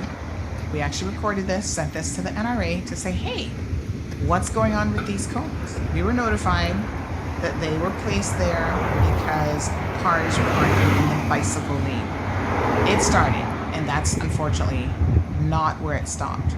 It continually progressed, and not just those temporary or miniature cones, but then the next thing you know, you had plastic cones that were erected at almost every single condo on West Bay Road. And then, shocker, just last week, they put up permanent metal cones. Quite unbelievable. Well, 24 hours after posting this, let us show you what now is in that spot. Look at that. Nice and clear right in front of the Avalon. Big shout out to the NRA and the ministry for making sure that they're all gone. All right, folks. Thank you very much. Like I said, the power of the people. And there's some MPs that believe that the power of the purse, all the cha-ching, is more valuable, more important than the power of the people. You guys obviously have to show them differently. All right, this listener to the program says, good morning. A kaboom for the fruit cake and gift cards. Kaboom! We don't need it. We don't want it. That's not what this is all about. All right, let's switch gears here this morning. Good morning to everyone. I see folks on Instagram paying attention. Good for you. And of course, lots of people here on YouTube and Facebook likewise paying attention to the discussion. So last week we kicked off our discussion on the conversation that is being had around the National Conservation Act, the National Conservation Council, and what this government intends to do. Over the weekend, someone said the following. Oh, by the way, before I forget, yes, I'm going to forget this if I don't tell you now. Happy birthday to Johan Moxham. Where's Johan? Is Johan in class this morning? So it is Johan's birthday. He's 50 years young today. So happy birthday, young man. You're catching up with the rest of us. Now, you guys saw me making some brownies last night, and some of you thought I was making it for Johan. You're like, oh, Sandy, are you making brownies for Johan's birthday? No. They were for Gigi's school. Somehow she promised that she'd be bringing brownies today, last day of school. And I got to tell you, they're not the best batch in the world, because apparently Alexa is messing up around the place, and she forgot I set the timer, and then she never reminded me. And I was like, Alexa, what happened to my timer? She's claiming I didn't set a timer, which I know I did. So she did it with my banana bread, did it with the brownies. The banana bread actually came out really, really good. So I've sent her off with some brownies that are a little bit crispier than usual. But I reckon most kids probably aren't going to care. They just love anything but chocolate. So I didn't make any for Johan's birthday, but I can whip him up a batch. Not a problem. And can I tell you, I've actually not made banana bread in years, but this batch, oh my God. Not trying it, but just looking at the moistness, the softness, the smell of it, it looks like it came out as the perfect banana bread. Now I'm going to give y'all a little cooking tip here this morning, a little baking tip that's kind of fun. Fun thing to do with your banana bread is take a little bit of Milo, or even if you do Ovaltine or whatever, put it in after you pour it in your mixture in your bread loaf, put a little bit of that like down the middle, and it comes out like a little chocolate swirl when you actually do your banana bread. But of course, use proper ripe bananas. Like I said, I haven't tasted it yet. I might have a little bite later on. But Melanie, please tell Melanie, I've got a slice of banana bread here with her name on it because she loves a good banana bread. So Mel, get your coffee ready this morning. And again, happiest of birthdays to Johan. Welcome to the 50s Club. I hope that you enjoy every bit of it today. So yes, thank you so much for the reminder. All right, folks. So we started the discussion last week about the National Conservation Act. And there's a lot of information that is swirling around. So I think it's really important to set the record straight. So I've been getting phone calls and I've had people saying things that I know is just not factually correct. It is important that if we're going to have these discussions, we put things in the correct context and we understand what's actually going on. So let me give you an example. Somebody said to me over the weekend, and I like to try to fact check stuff. Like I ask people, I'm hearing this. What do you know about this? Is this true? So on and so forth. So somebody said to me, they said the following. Hold on one second. They say, I hear the reason that Julie and them are trying to do away with the National Conservation Council is to protect. I'm going to call names because the person did correct it and say, no, that's not correct entirely. To protect James Bergstrom. He cleared a huge piece of land in East End and made a road almost a mile long, destroying a lot of plants and wildlife. I said, okay. Setting this to someone who's a bit more in the know.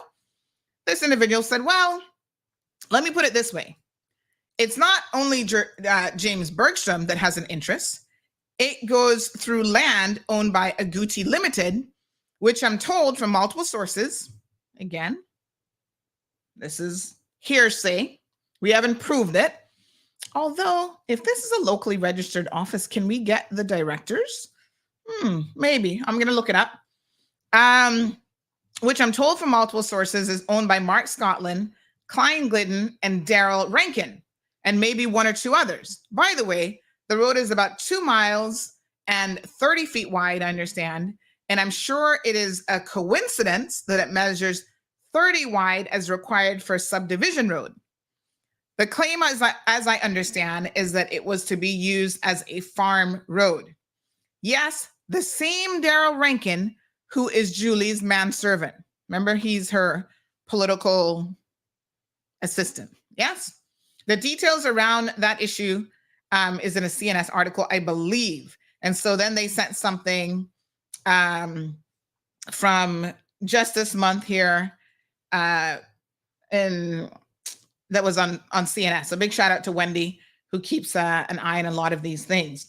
So this is, again, the National Conservation Council. It says in that article, being prepared for another courtroom battle with the Central Planning Authority over and after the fact planning permission granted for land clearing and a road cutting through land in East End, which is home to Cayman's endemic, critically endangered blue iguana. The CPA did not refer the application by Bond Creep Limited, whoever they are, to the NCC as required under the National Conservation Act, claiming that it didn't need to. This is the crux of, not necessarily this is one example, but this is the crux of what this battle is all about. The CPA, which is politically appointed individuals, they toe the line with the politicians. The NCC is not politically appointed. Those are individuals who are what we would call technical individuals, expert individuals. They're not political appointees. And so as a result of this, right, of not having the level of control over the NCC that the politicians would like, that they already have over the CPA, they're looking to upend and uproot the entire National Conservation Act. That is what the one side is saying. The government side has said nothing. To be clear, we have said, what is their position? Who is going to come out and speak on behalf of the government? I keep asking the question because I have people saying to me, oh, you should be the mouthpiece for the government. I'm like, oh, honey child. Who was that said he got his liquor ready? Mr. Dexter? I'm like, y'all need to pass me the vodka this morning because I did not hear y'all. I must be the mouthpiece for the government. This wouldn't be the same government who refuses to even come on CMR. Talking about we're all about misinformation. But when you think you need my help, I must become your mouthpiece. Y'all must be crazy. Crazy and then some, apparently. You cannot be serious when you say these things to me. Because I look at you like, say what? Come again? It's unbelievable. Just, really? Y'all have a position. You must come out and put your position to the people. Why is there radio silence? Why are you afraid of coming out and putting your position to the people? I will give you as much time as you want. You want a full show? Come on. Premier Juliana O'Connor Connolly. Everybody send this message to her. She actually follows CMR, believe it or not. Wonk, wonk, wonk. I will roll out the red carpet for you. Or would you prefer blue based on the dress you had on this weekend? Whatever color you want. I will roll out the carpet for you. Okay?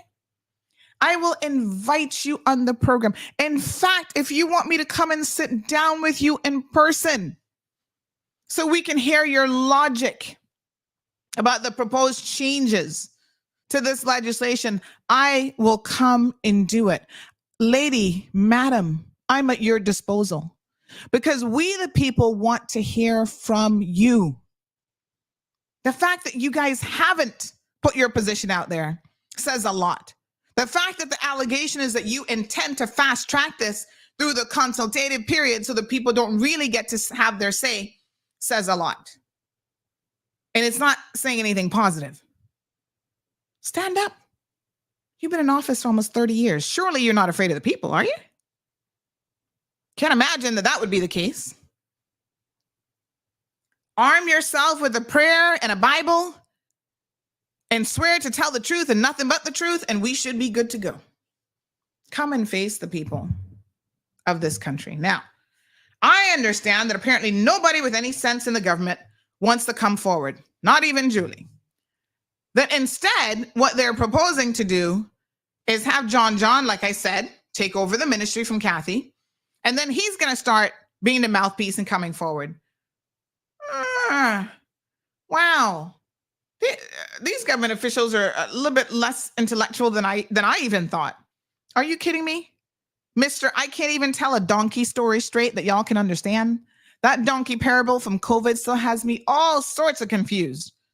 But he's going to be the one who they're going to push to the forefront because they think he's so strong down in Bodden Town. Y'all need to stand up. Every single one of you who are qualified and who want to make this country a better place and who will actually listen to the people, who, as Ms. Joy Sand just said, who are going to be transparent. You need to stand up. Which one of you in cabinet right now are not, since there is division, which one of you are not for the government's position? This is your chance to stand up. You're 12 months out of a national election. If you don't stand up now and let the people know that you're writing for them, we are going to assume that you are with Julie 100%. And we're going to call them out one by one. Where is, what's her name? Oh God, Sabrina Turner on this issue. Who else is in cabinet? Y'all gonna help me out here now because I can't remember them all. Where's Kenneth Bryan on this issue? Where is Jay Ebanks on this issue? Who else is in cabinet? Where is Juliana O'Connor Connolly on this issue? Where is Isaac Rankin from the beautiful district of East End? So much pristine land and property out there. Iguanas, endemic to the Cayman Islands. Where is he on this issue? Who else is in cabinet? Oh, let's not forget West Bay. So much concrete jungle and overdevelopment. Mr. Andre, I like you, but I need to know where you stand on this issue. You stood up, with all due respect, Minister, in Parliament, and you admitted under the PAC administration that you had failed, that you hadn't stood up and spoken up when you thought you should have, and that you were going to change and you were going to do better. Okay, this is the time now that we need to see the doing better. If you don't agree with what this government is doing, this is when you need to find that little inner voice that's telling you, Andre, talk to the people. Where do you stand? You can stand anywhere you want. We just need to know, where do you stand? Kathy, rumors are they're about to cut you off at the knees. As they say, easy come, easy go. I'm just saying. When you get into the snake pit, you expect these sort of things to happen. But where do you stand? What is your position? Melanie Carmichael, good morning. She said it was reported this morning. However, there is provision in the Constitution for the 28-day notice period to be waived if the Premier certifies by writing under his or her hand the consideration of the bill is too urgent to permit such a delay. Here we go. It is not clear how that provision could be applied to amendments to the conservation law, which have been under discussion by the current government since January. Well, not under discussion with us, the people. They haven't opened it up to public consultation, have they? All right. Let's bring in former Premier Panton. Johan, by the way, we were just wishing you a happy birthday. Not sure if you heard it. Marshall, good morning to you. Marshall says she's not afraid of the people. She's afraid of telling the truth to the people. Oh, well, that might be a problem. Damien, good morning. Sabrina, not give two-ish about Prospect. Make sure you think she cares. What makes you think she cares about this? Uncle Mac, well, he's not supposed to be part of cabinet, but again, I think all members of the government, not cabinet and the government, but all MPs, all members of Parliament need to speak up and be heard. All right, let's bring in former Premier Wayne Panton, who we don't have any, there's no wiggle room about what his position is on this. He feels very, very passionate and very, very firm on this. Good morning to you, Mr. Panton. How are you? I'm good, Sandra. Thank you very much.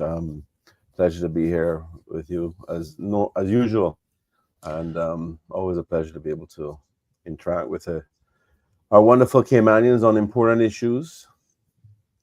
A beautiful day in Cayman, so happy that we haven't had too much rain to add to the issues we had last week. So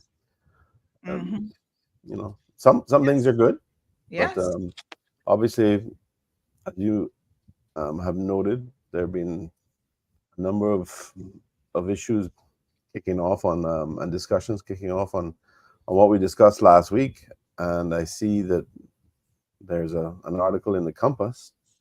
I don't know. I mean, you guys seem to have great sources. I wish I could get some of that information, but I can only go on the scant information that I've gleaned, and that alone has me extremely concerned. But then I also have the benefit of knowing exactly what the perspectives have been, not just over the last few years, but going back to 2012, 2013, certainly 2013 when I was first elected, and dealing with the national conservation laws it then was. You made some really important points this morning.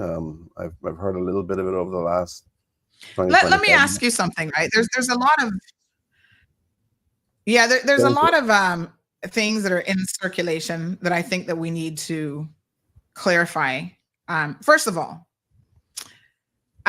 You put out a statement over the weekend. So let's start by talking about that statement and exactly what it says and why you thought it was necessary to put that statement out there. So you have said essentially that gutting the National Conservation Act, you're asking why the need, why the rush, and why without consultation. So let's just have a look. Let me just do a quick screen share here in case somebody missed this article. Let's talk a little bit about this. So you say, were it not for the effective work of the NCC under the framework of the NCA, we might have far worse consequences from ill-advised and uncontrolled development than the mess we currently have to endure. You go on to say that it appears that the UPM government is determined to undermine the National Conservation Act, Cayman's most important piece of environmental legislation. What's more, the government intends to gut the NCA with no mandate to do so by the people of these islands, and in fact, without any proper consultation whatsoever. This allegation that they could have zero consultation because there is a get out of jail card in the Constitution that could allow the Premier to do so under the auspices of this is so urgent, we need to get this done. What are your thoughts on that that section of the Constitution being potentially put into play here? Well, let's step back a little bit. Prior to changes made to the Constitution in 2020 by the then BPM-led administration, the requirement was always 21 days notice for bills, so that people would have the opportunity, to do public consultation and to understand what was happening. That was changed from 21 to 28 days. And there is, as it was previously, there is still a provision which allows the Premier to what we call short notice or reduce the notice or bridge the notice for bills. And clearly what is anticipated there is that it is something you do in an urgent need situation, an emergency type situation, where something just cannot wait. There was a rumor going on for months now that was what was planned in this case. And clearly, if there had been discussions from back in January, there is no need to rush this through urgently. That would be, and from my view, that would be an abuse of that provision. It would be unfair to the people of this country to be asked to consider something of significant magnitude in terms of amendments to the existing National Conservation Act. That we seem to have a little bit of a Premier, we seem to have a little bit of an internet issue there. So we did lose you when you said that would be an abuse of. So we'll I was saying that would be, from my perspective, that would be an abuse of that provision, because that is designed to be something that you use sparingly. You use when there is a real need. I used it on one occasion in I think it was late 21 or early 22. I think it might have been early 22, in relation to an amendment to the Immigration Transition Act, when we were going to require work permit holders to be vaccinated, new work permit holders to be vaccinated to come into the country. So obviously that had a significant time pressure on it. And it would be appropriate to use it in that kind of situation. But something that has been, an existing act that has been in effect for nearly a decade, and from all the information that seems to be out there, has been under consideration for an amendment immediately, pretty much immediately following my departure. I don't see any imperative there for a rush to be put on and a reduction on the amount of time that's available to the people of the country to review this legislation or any proposed amendments. It's just not justified. When power can be given on many occasions, in many instances, and it may be an outright power, an absolute power to do something, but there's no question that power given for a purpose ought to be exercised properly in accordance with that purpose. And clearly, something like that is designed to reflect true urgency, true need, significant time constraints. This is not one of these things. The only thing that would be a time constraint in relation to this is trying to get it done far enough ahead of the election, hoping that people will forget about it. So this could be more about political strategy than anything else. Yeah. Interesting. All right. And there is no demonstrable need. We've statistically all of the information in relation to the activities of National Conservation Council / DOE or Department of Environment. All of that reflects very, very narrow and small amounts of decisions that any particular applicant could complain about. I mean, we're talking about decisions where refusals were directed less than I think it's about less than 0.03% of all applications. So don't tell me that is suddenly something that requires urgent action. It's completely completely untrue. We do have a caller in the line. Good morning, caller. Welcome to the program. Yes, good morning, ma'am. How are you today? Not bad. How are you? I'm fine. I just called to let the public know that my bus has been stolen. The number is 21033. It's a taxi with white and blue. Everybody, anybody seeing it out there, because I'm home now and cannot go to work. My daughter have to walk into almost 4 inches of water this morning to go out 4 o'clock in the morning to catch bus to go to work. Oh my! And the person who had the bus, his poor wife, had to sleep at the hospital with her young Matthew Whitaker. So you know who stole it? Matthew Whitaker. His wife had to sleep at the hospital last night with her young baby sick, and because I couldn't go out with her, so I asked him to take her and bring her back home, and he just leave at the hospital with the young baby and gone. Have you contacted the police as well, ma'am? Yes, ma'am. Okay. But I just want to put it that everybody no problem. That I need to go work and I can't get to work, and my daughter is not like us. She have a disability. I have to take her by taking her to work and bring her back. Oh. Can you send us a picture of the bus on WhatsApp and we'll post it as well so that people can keep an eye out for it? I don't have it on this one. Well, try to find it. That's the best way. It's a white and blue bus. It has light blue right around the bottom and white on the top. All right. Yeah, okay, then. If you can find the photo, that might be helpful, because then we can do a social media post as well. But everybody keep an eye out for white and blue bus. License plate number again? 2213033. All right. So keep an eye out. Stolen rogue bus, rogue driver.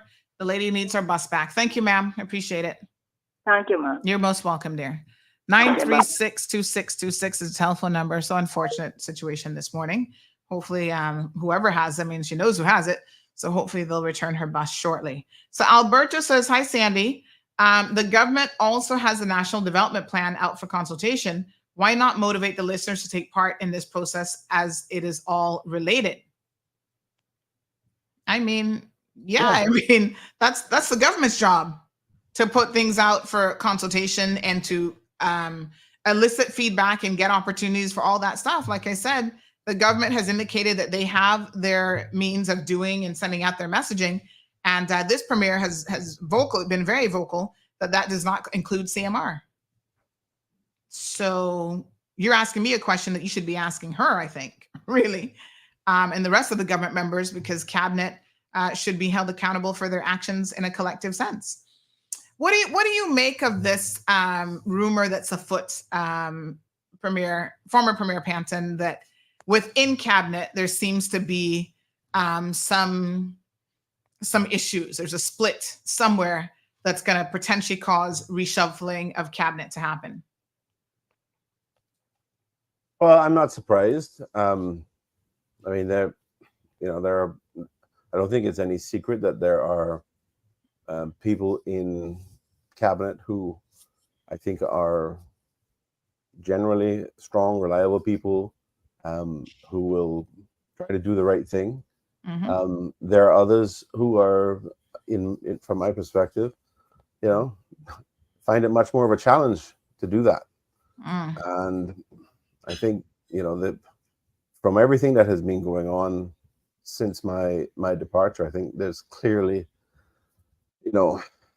an agenda that is being pushed forward.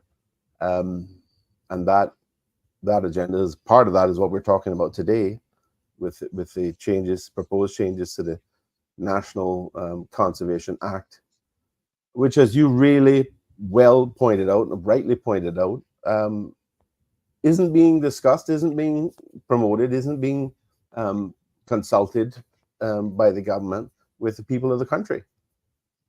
So I know that there are things going on, and a lot of it is leaking out to other people.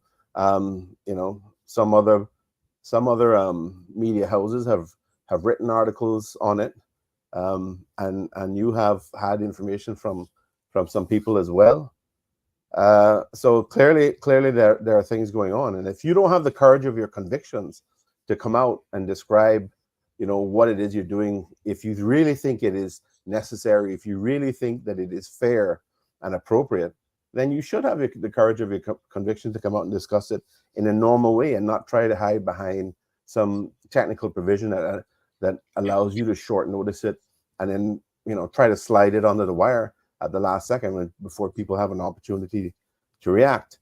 This drumbeat that has been going on with certain members of government, certain members of the opposition, and certainly certain people within private sector, that there's development is being held up, is completely untrue. Everybody can see it's untrue. Everybody can see it's a lie. So you have to question the motive and the accuracy of any of these sort of representations. Everybody knows, everybody can see everything. Our quality of life is majorly impacted. The traffic situation, even the population situation. There is absolutely no coincidence that our work permit numbers have been going up massively, and our population numbers have been going up massively. Caymanians are not reproducing that fast, so it's clearly, it's clearly work permit holders that are adding significantly to these numbers, and a lot of that relates to construction. The people there are people who want to argue that construction is such an important part of the economy. Fine, argue that, fair enough. But the problem is that the vast majority of those construction jobs are not being held by Caymanians. They're being held by non-Caymanians who are coming in, and it is creating all sorts of issues, even specifically in relation to housing. We have Caymanians who are having difficulty getting houses or apartments to rent. Caymanians who are looking for opportunities to buy properties, and they're having to compete against the entire world, in addition to all the people coming in. Listen, I think everybody understands that I am pro-business, but this has to be sustainable. There has to be a balance. And what is being proposed is not a balance. What is being proposed is, is a power grab. When if you look at there was that I think a WhatsApp that was being sent around describing what was going on as a power grab by the NCC or a power grab by the DOE. That's hilarious. That is flipping the coin. This is a power grab. This is an attempt to take away the only thing that we have, the only mechanism that we as Caymanians have to introduce some sanity into some of the discussions about development. Mm-hmm. This is the only thing that we have going on, because the CPA says that they're not responsible for a national drainage plan or dealing with stormwater management. Just a moment, sir. Hello. Yeah. Hello. Hello. Good morning, ma'am. Okay, just a second. We have multiple people on the line. So the person calling on WhatsApp, good morning, sir. I think you were first. Hello, good morning. Good morning. The problem is right. Mm-hmm. What the government need to understand. This island is not so big. You understand? It don't make no sense to put that road there to the island. The problem is in town, but people seem to don't understand that. People just need to stop being crazy and realize that this island now don't have the capacity to maintain the traffic and maintain the people in they coming into this island. You understand? This island is not big. This island is too small for that. So the only solution is just stop giving people license. They can't even drive anyway. That only solution is stop it. Just stop issuing license out to people. It could work, but it just people just need to stop being crazy. That's all. All right, caller. Thank you very much. Thank you. We do have another caller in line. Good morning, caller. Yes, morning, Sandra. Morning, dear. Yeah, morning. Mr. Palin still on air? Yes, sir. Yes, sir. Good morning. Morning, Mr. Palin as well. I'm one of your constituents that never voted for you, but I won't say this to you right now. You're touching base on this environmental thing and problem with the work construction. You're so 100% right. But I live down in one of your constituents, and I know a particular person have been called and advocate because of the flooding and fixing the road and all of that. And up to today, Mr. Palin, I don't know if you got around, or you fixed the other roadway, the white people, and then got this new development down in Moonbeam, and you never corrected that problem. My yard is one of them yards that flood. When I say flood, like the River Jordan, and I got videos of it, and it's been happening for years, and I never one day pick up the phone, complain besides a couple of times on top of the community platform that we have that comment about it. But I never gone public with it. And I think it's a high time. I heard you talking just now too about with the fluctuation with population because of work permit, that it's not our own Caymanian, which is true. At the end of the day, when you were in power, so you had every opportunity to deal with the problem when it comes to work permit. But it seems like every one of you have a hand inside of it because you are benefiting from it directly or indirectly, or some of your associates.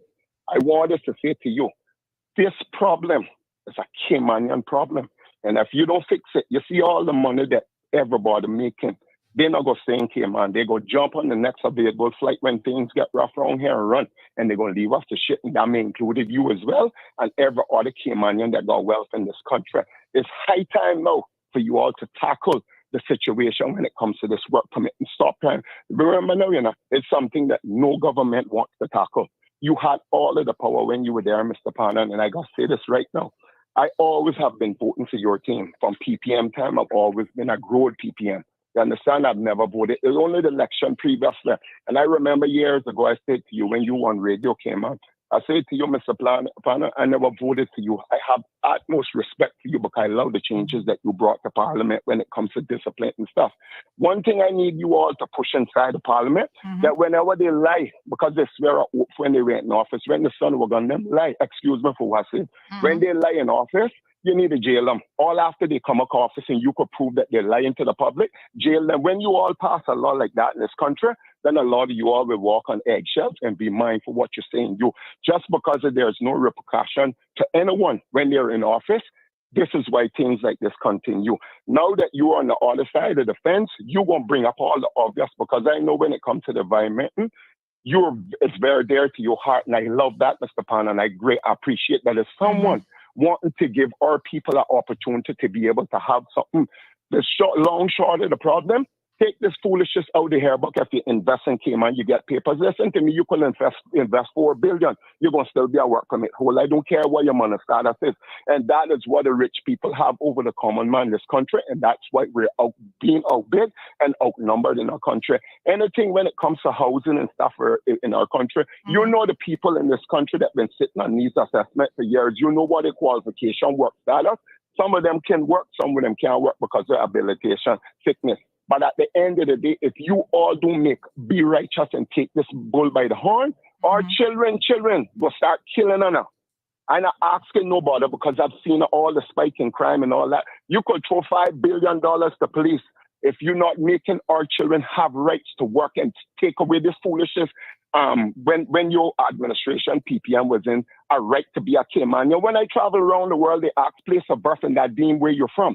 This foolishness that a woman got more rights than a man. If the child born of a foreign father, the child don't have a right to say they're Caymanian. And if it born of a mother is acceptable, listen, that's not common sense. And who write that back in the days might not have been a person of should that bear kids, and they write it in a vindictive way. Sir, everything that talk out there in the public, you all hear. Yeah, I mean, you've covered quite a bit of ground, so let's give Mr. Branson a chance to respond. Thank you so much, caller. I appreciate it. So let's talk about, a little bit off topic from the National Conservation, but let's talk about it. He says that you actually fixed a road down in Newlands in the white people area. Have you fixed any roads? Well, yeah, I mean, I fixed over the last several years that I've been in office. Yes, several roads were fixed in Newlands, and there were other roads that need to be fixed. But let me ask you the question: you actually fixed the roads? No, I asked the NRA to address. I specifically take them in there. I've driven them in to show them the different roads, to show where the problems were. And I think the gentleman is referring to the entrance to Moonbeam and some of the turnoff roads from Moonbeam. So I know the area that he's talking about. The road, the main entrance into Moonbeam was terrible. It was flooding all the time. It was full of potholes, and that was fixed. So that's really nice. But there are a couple of side roads that need to be addressed. Some of the speed humps that were requested by residents have been put in, but in some cases the roads haven't been completely redone the way certain other roads have been done, but they're not in bad condition, or really bad condition. And the NRA, they go out and they make these assessments, and they sort of decide how they're going to allocate some of the resources that they have available to them. So in other words, part of the unfortunate thing is that there are certain parts of the more eastern districts that took up a huge amount of the NRA budget, and without a lot of disclosure of that. But I have done what I was able to do in asking the NRA to deal with some of these things. We agreed certain lists of roads that needed to be addressed, and what were priorities. But you can't, when you're premier and you're the head of the government, you cannot sit and micromanage everything all the time to know exactly when they're going out there and doing this and that. But I think the road that he's talking about a road that comes off Moonbeam, that goes by. It's a relatively short road. That could have been done. It should have been done. It has speed bumps in it, but it is not one that is causing tremendous difficulties. I mean, he's right about the amount of flooding. The problem is, Sandra, that my constituency is low lying, and we have that kind of flooding all over, right? I mean, I have, Hirsch Road has a terrible amount of flooding right on the corner where Champs Floor, which is another residential side road, connects up. It's on the way down to the Coast Guard station. down towards Sunrise Landing. And I have taken an RA there, and I've asked them to put in additional deep wells, but I know the deep wells are not going to be very effective because the groundwater is so high there that it's just not going to drain off the water. So I've been working on some other remedy, hoping that will work, and that's basically trying to put in a drainage pipe into a nearby lake. The question is, when it's raining, is that lake going to be the same height as the water on the road? And this is what I'm asking them to measure that and see whether the heights are enough, the height differentials are enough that the water would actually drain off the road. But this is a problem all over my constituency, and not just mine. It's many other constituencies really bad as well. Yeah, many other constituencies have the same or worse problems. But yeah, I mean, the gentleman that called, he is a strong Caymanian. I love the fact that he pays attention to things, and he can talk, he can articulate concerns, and I have had several conversations with him, and I always enjoy those conversations, and it's always helpful. You learn things and you understand perspectives. I'm happy to have another discussion with him, and I think I'll probably give him a call later today. But there are things that have been done, and there are still things that need to be done. But certainly this suggestion, getting back to this, the NCC and the National Conservation Act, this suggestion that somehow that has stopped development from happening is nonsense. It is absolute nonsense. Drive around town and look at all the cranes that are all over the place. You can't turn your head in any direction when you go along Seafarers Way or what was the Old Harbor Drive. You can't look anywhere and don't see construction going on. Yes. I mean, the view north when you turn out of Edward Avenue, I think it is, going north there, your view to the north is completely defined by the Hilton Curio project that's going on by Dixie Graveyard, and then behind that's the backdrop to that is this massive concrete structure that's being built, which is going to be the Hyatt. So tell me what development, tell me which Caymanian house has been stopped. Tell me what development that would have provided housing for Caymanians was stopped. None. Well, I mean, it's certainly not being stopped because of that, but yet we have people in the government housing scheme from December move in and can't move in all now. You know why people are complaining? Because the one department that I had the most complaints about was planning.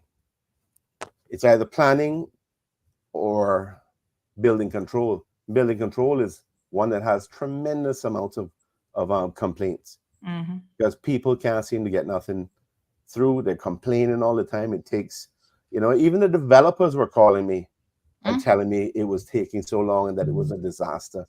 They certain changes within the civil service. They had, initially expected that there were going to be improvements in process and improvements in delivery of work product, but that has not been reflected in reality. So their expectations have been dashed, and they've been complaining bitterly about it. That's the kind of thing that people complain about. Nobody has called me and said, "Oh, the NCC or the National Conservation Act framework has stopped development." That's not the case. So all of this prettying up about, there's a fundamental problem with it and it's stopping development, and it's all nonsense. There is something else going on, Sandra. There is something else going on, and I'm going to get onto it. Not today, but I'm going to get onto it. But I will tell you, there is a reason why the proposed changes include, according to the CNS article, include removing EIAs for airport expansions and removing the EIAs requirements for all government projects, including ports. So we'll get onto that at a later point. Yeah, I say a lot of people. These are serious issues because as much as we have concerns about the amount of development that's going on and the impact that it's having on our quality of life on the average Caymanian, because we haven't been planning, because we haven't been doing things in a sustainable way. In as much as that's a problem now, we're talking about an issue that's going to be exponentially worse if the government is able to sponsor projects that are in the pipeline, are in the planning stages, that would not have an EIA discussion around it. I mean, think about it, right? We're being told that when you go to planning, go to the CPA, the CPA is not concerned with stormwater management that was causing all of this flooding. You know, if they're and they're saying, well, it's the NRA.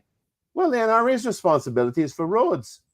Yes, there are stormwater management issues with roads, but if the CPA isn't dealing with the rest of the issue and the NRA is only concerned about the road, then who's dealing with the impacts of all of these developments and all of this land being filled in and raised and for water to go nowhere?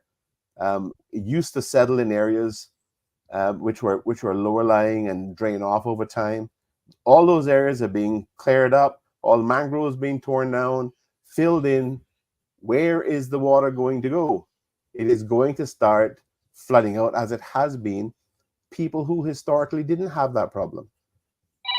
So we have a major issue that has to be addressed, and it cannot be addressed by removing the requirement to do environmental impact assessments for major projects, because that's the one thing that we definitely will have the opportunity to have input, and not just the developers, not just the consultants for developers, but the people of the country. The environmental impact assessment process involves public consultation, significant public consultation on the terms of reference, and consultation on the initial even the draft final report. There's public consultation on that. There's consultation all along the way. That's when we, the public, have the opportunity to provide some input. Okay, so let me just say this. I see a few comments coming in relation to someone was asking, like, they want to cast their vote. They're saying that they want to know some of your positions and different things. So let me just clarify what we're focused on today. Mr. Panton has come on specifically to discuss the National Conservation Act and his position on this. That's where the discussion is. He has indicated the last week he was on that he doesn't know if he's running again. That decision has not yet been made. So I guess once he makes that decision, undoubtedly he'll be back on the program to talk about, why some of you are saying under his leadership, the PAC government didn't move the needle on certain things, and he'll have to address that. And there's some questions in relation to constituency related matters as well. So Alberto, I see your question around inflation, education, and housing, overdevelopment, immigration. Another person made a comment about when was the last time Mr. Panton and Heather had a community meeting within their constituency, because there's no meetings that are happening there, and they're wondering about that. So those are questions that we can certainly put to him when he comes back under more general heading, but today's discussion specific to the National Conservation Council. Good morning, caller. Welcome to the program. Good morning, Sandra. Morning, dear. Good morning, Mr. Panton. Good morning, sir. Good morning, sir. This is Johnson. Yes, good morning. I would just like to, I heard what you just said as it pertains to the subject matter at hand, but I'd just like to point to this first before I say what I have to say, which is, let's look at Randite Gardens, which had its issues before the Linford Pearson Highway with the flooding. Now, we have developers, politically connected developers, who have, in some, for whatever reason, I would surmise it's greed, decided to build low in a flood zone. Now, we, the taxpaying public, were made to pay for that issue because of the suffrage of the people who unwisely or because they didn't understand what was happening, were buying or building residences low in flood zones. Okay, so that's one part of this equation that the individual has to take responsibility for. I mean, if you're going to buy or build a house, you should go in there, look at the area, observe it, ask the people around, are there any issues, so on and so forth. Right? But that whole situation was indicative of undue political influence. I don't need to name names. Mr. Pant, you know exactly who I'm talking about. Okay? But beyond that, and it's not beyond that, because all of these things are very much interconnected. The one thing, Mr. Panton and Cayman at large, that comes into play here is this allowance for matters of national consequence to be discussed in secret outside of the purview of the general population. And that issue on its own is the root cause, the root causative factor. Jonathan, can I stop you there for a second? Right here now today. And it needs to be remedied, sir. Can I stop you there for a second, Jonathan? Who is going to broach that Sorry, Jonathan. issue? Just 1 second. I'm listening, Mr. Ponton. Yeah, I just wanted to stop you for a second to point out that that is one of the reasons why when the National Conservation Bill was being prepared and we did all these public consultations around the entire country, every island, every district, in some cases, more than one district, or twice in one district. I put forward a proposal and it was accepted to put a provision in the law which required the National Conservation Council to conduct its business and its decision making and its discussions around those decisions in public. That is why you have the ability, that's why the public have the ability to actually log in. You can go in person and sit in the room, or you can go online and listen to the discussion. And in fact, if I'm not wrong, I think there's one today. You can go in, you can listen to that. It is the only board and the only piece of legislation in the country that seeks to ensure that there's transparency, seeks to ensure that where matters of public importance are being discussed, the public can be present, right? So if you want transparency, you want an example of transparency, that is the best example of transparency I can point out to you, which shows that even back in 2013, I was seeking to implement provisions that ensured transparency. You might also remember that it was when I was Premier that we put in place the cabinet summaries, publishing the cabinet summaries. And following that, then there was an adoption of publishing summaries of discussions under the National Conservation, National Security Council. But that's the reason why you can go back and look at cabinet summaries to see what has been discussed and what the decisions were in summary. And you get enough information around that. So yes, transparency is really important. I would have loved and I encouraged it for the Central Planning Authority, for example, to have all of their meetings in public, have all of their discussions in public, like the way it's required under the National Conservation Act in respect of the National Conservation Council. So much conservation and conversation around this that you get tripped up on it. But that, perfect example of transparency. Jonathan? But this is a law that people want to find fault with and want to have a go at it, where clearly it's not having the negative impact. Sir Alden, the former Premier, admitted that. Mm-hmm. I took that point as valid, Mr. Panton. However, we have a situation here in Cayman. I mean, I know that we aren't the only ones who have this issue, but we have special interest groups of one form or another, or one agenda or another, who are given far too much influence to underhandedly gain undue influence, and we have influence panderers within our highest forms of governance. That's why you'll understand why I wasn't popular with many of these groups that have these expectations. I get that, Mr. Panton. I get that. That's why I'm taking the time to talk to you and not to others, because I know that you have that level of integrity. You're not perfect, nor am I. No, none of us are. I want to know, do you have any solutions for us to further the disallowance of the paid for, under the table, undue influence? And if we're going to talk on this subject, it's definitively the developer cabal. Okay? That is one part of the overall equation. But it isn't the only one in the overall perspective of the administration and the maladministration of the Cayman Islands and the trajectory that we are on presently.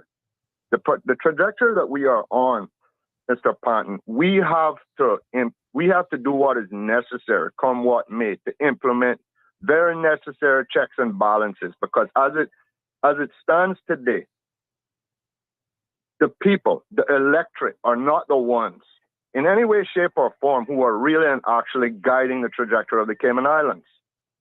And it's an issue. When was the last time you were asked what you wanted? Being compounded one after the other. When was the last time the people of this country were asked what you wanted as a country? I was trying to put that in place. I was trying to set that up for this year.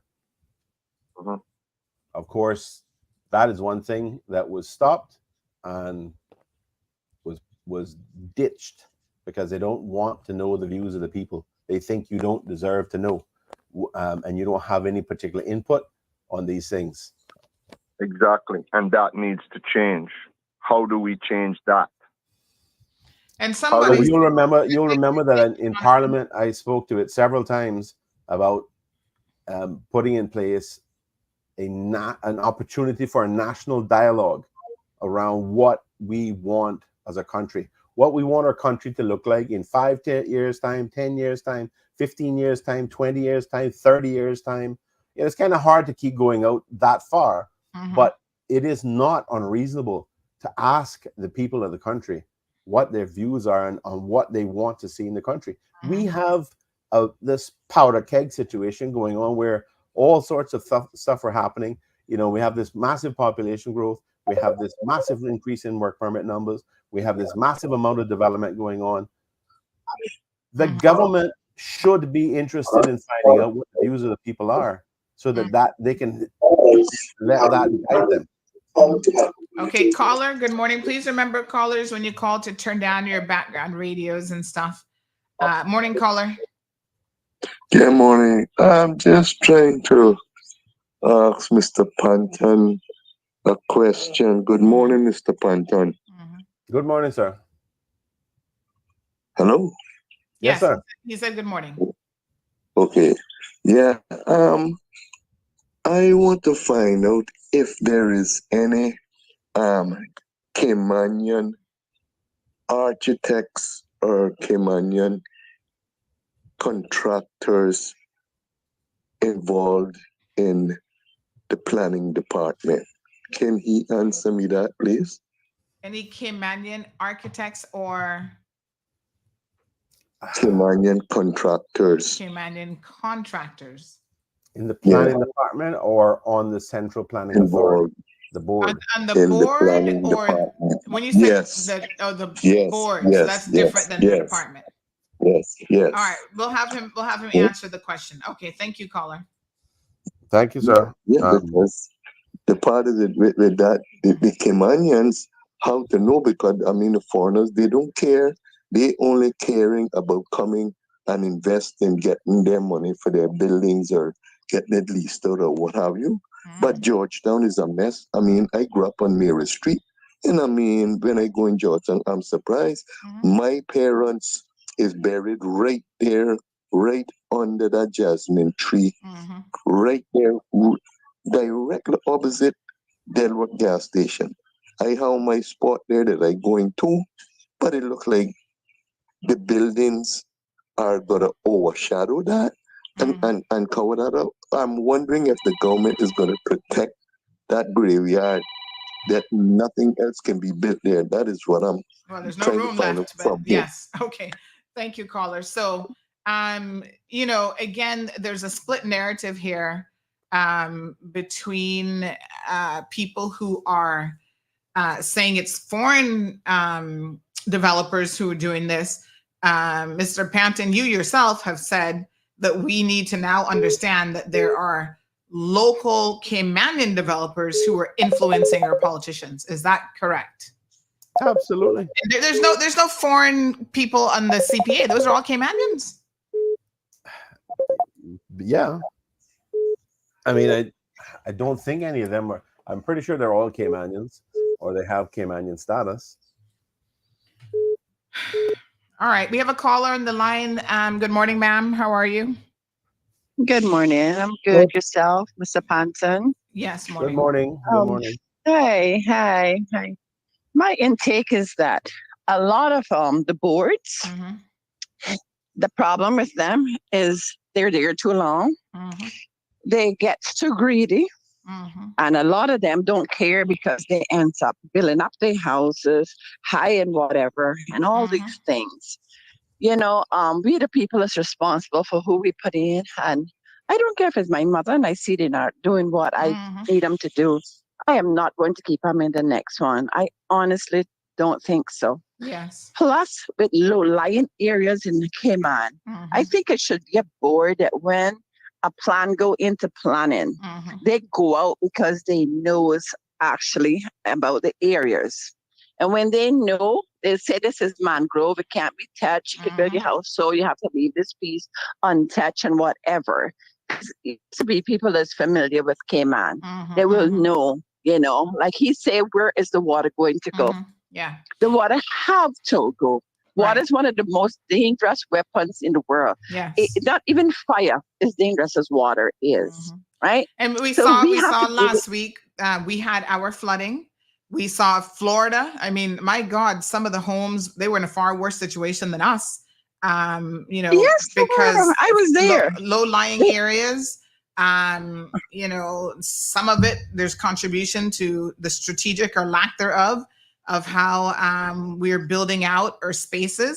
And so these things have to be considered. But let me ask you a question, caller. I mean, this government has said that the only sort of protection or measures we have in place now when it comes to the environment, Mr. Panton has argued that wastewater, water management and these other things fall under the CPA. They're saying that's not really their responsibility, but they don't even want the National Conservation Council to tell them what to do. So what you're suggesting is there should be more put in place, more perimeters, more requirements.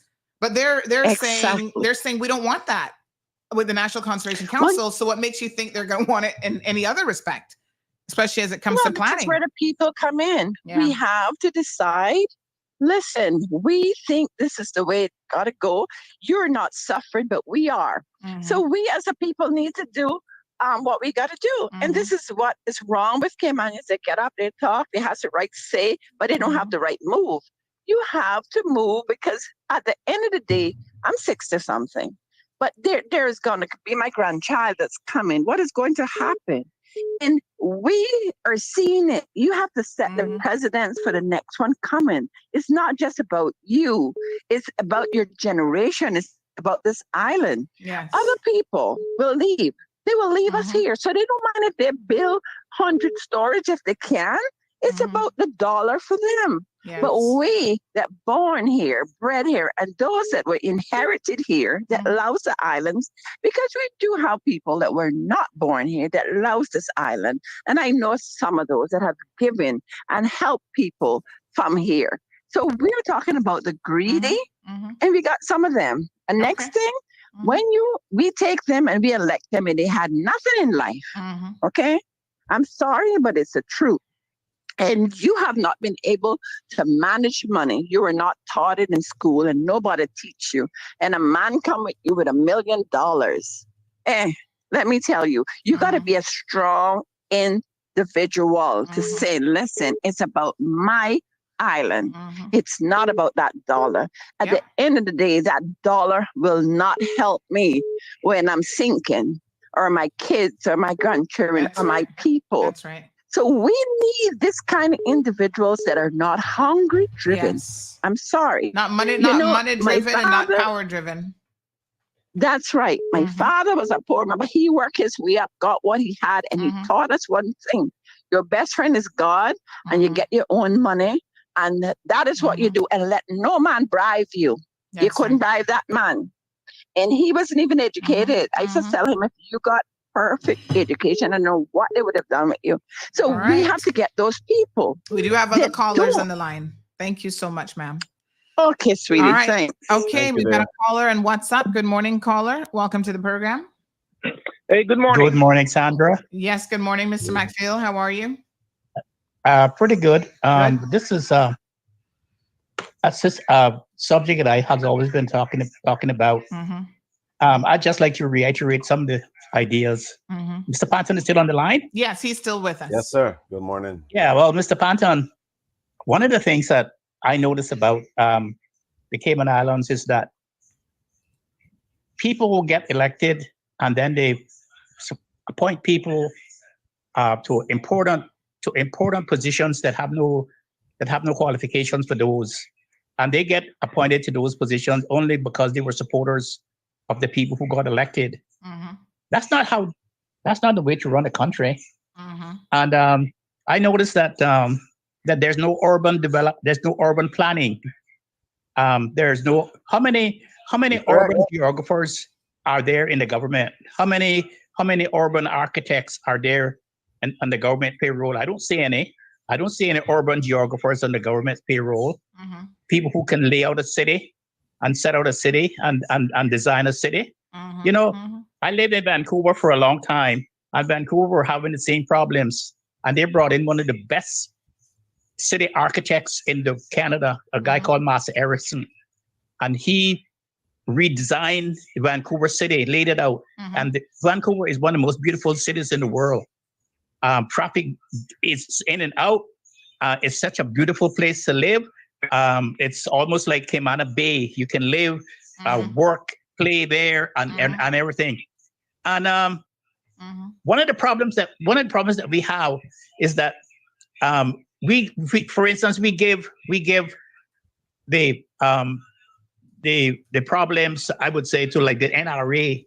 Well, the NRA job is only to build roads and to repair roads. The city planners are the people who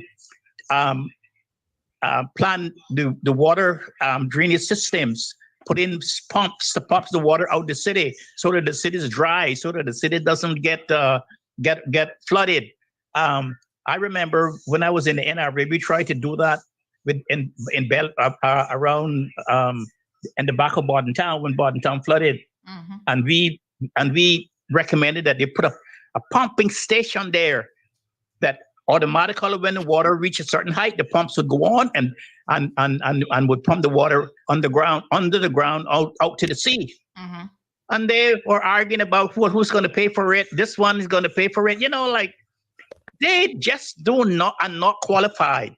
You can't build a city the way you did in the 1800s. Just cut a road and then put the asphalt down and that's it. You have to have all of the ramifications, how the road is going to affect, what's going to be the effect of the roads and stuff. So you have to have a Department of Urban Development. Somebody has asked for you to get a kaboom. Let me ask you a question, Mr. McPhail. First of all, someone said that we actually have two urban planners here in Cayman. Jennifer Ahern is an urban planner. Christine Smith, Jennifer Ahern. Jennifer Ahern is not qualified. Well, they say what is her resume? Well, they say what is her resume? Well, they say she's an urban planner. They say Kristen Smith, Caymanian Kristen Smith Augustine, is also an urban planner. So at least we have two women that are urban planners. Now, whether or not they're actually working in that area is a very different question, to be sure.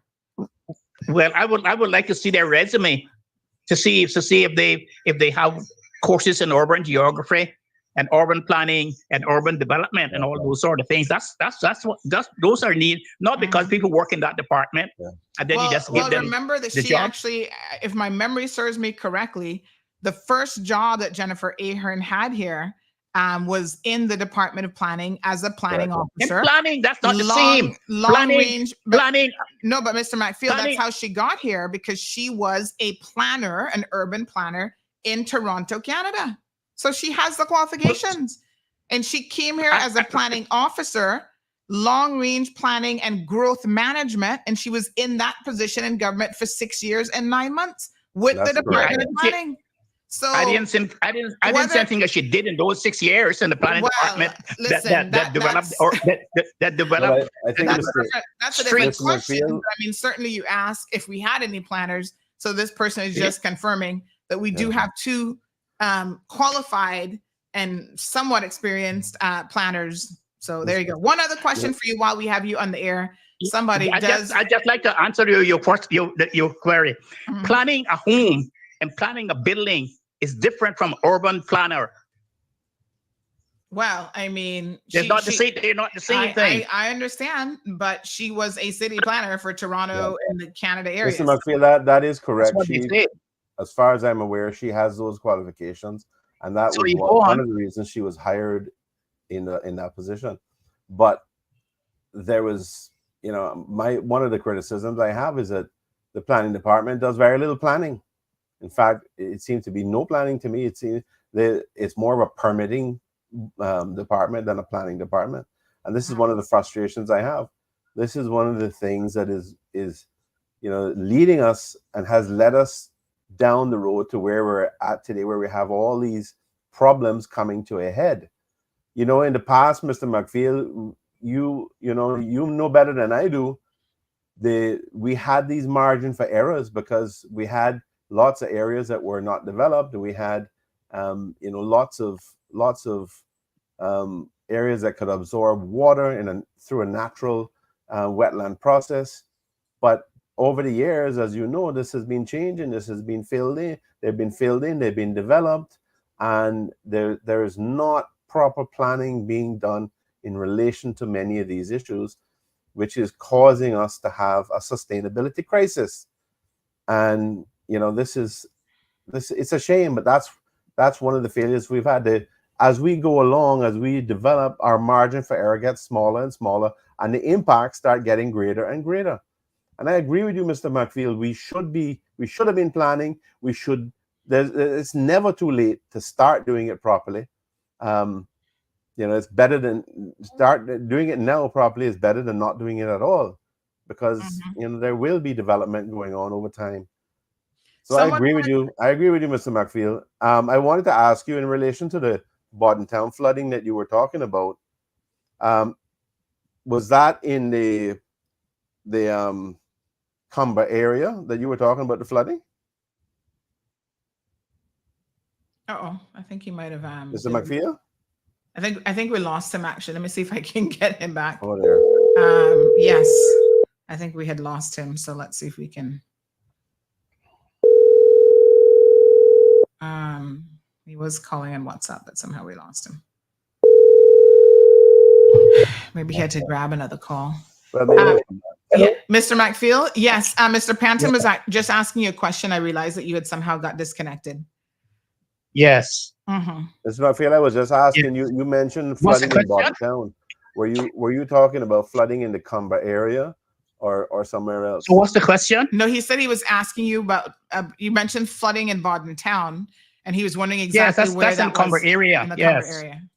And then it was only about about 600. I think it was $700,000 or something to put to solve that problem, where you would have a pumping station, automatic pumps that would go on when the water reached a certain height and pump all the water under the pipes would be under the ground to the sea.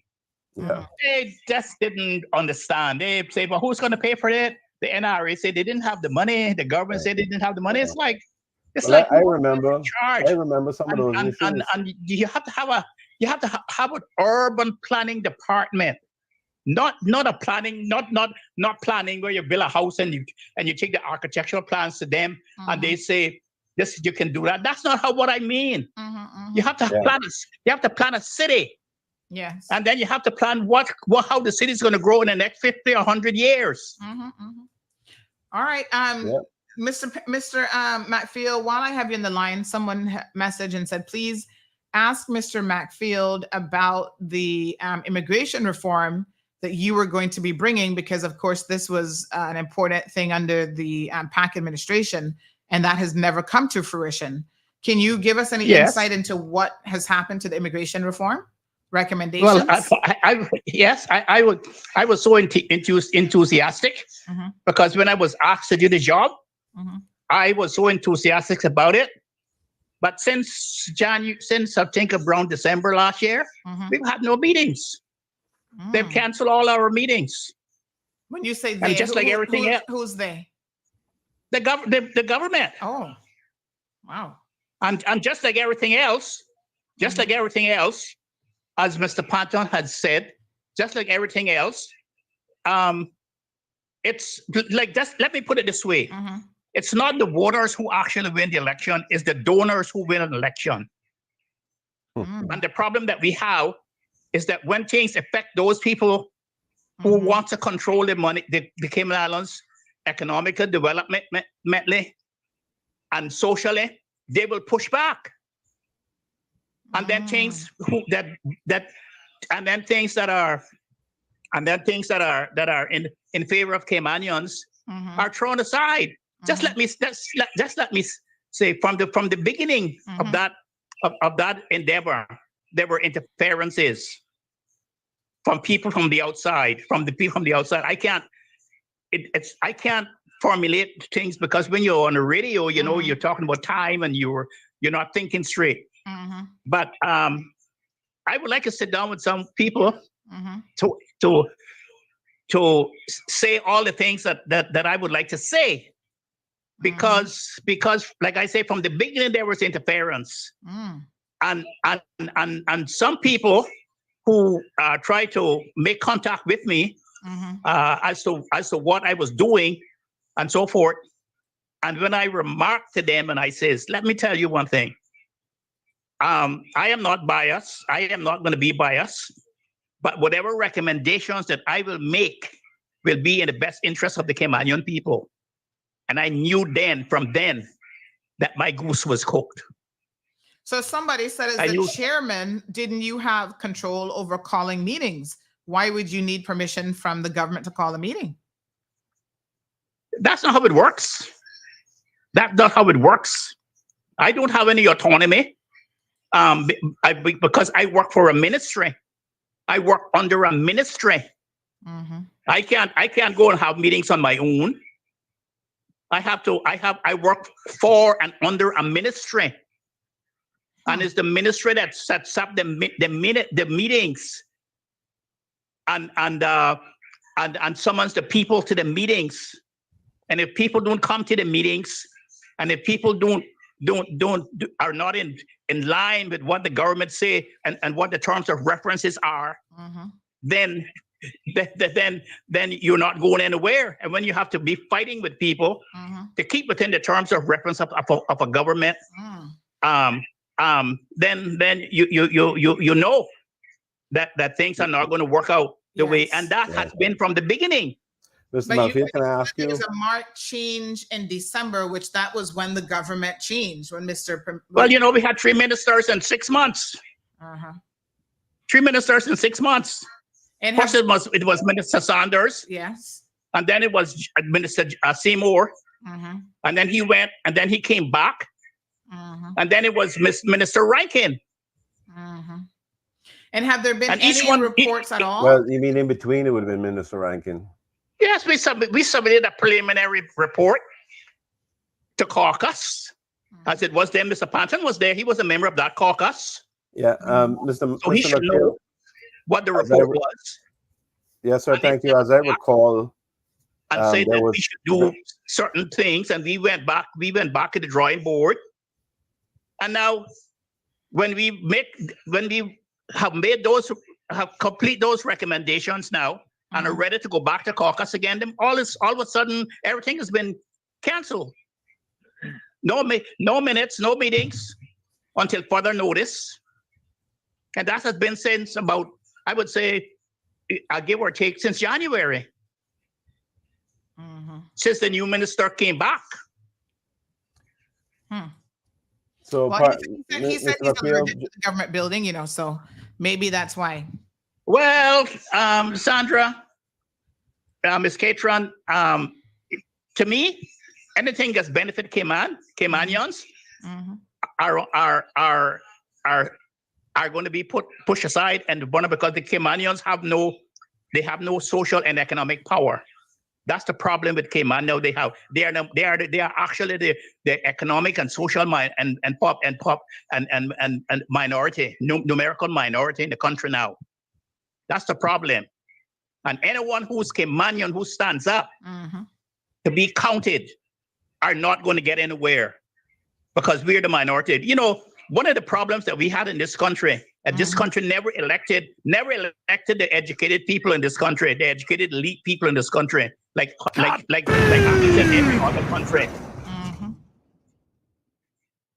You see, the people who have the best education to be put in the best can you just clarify?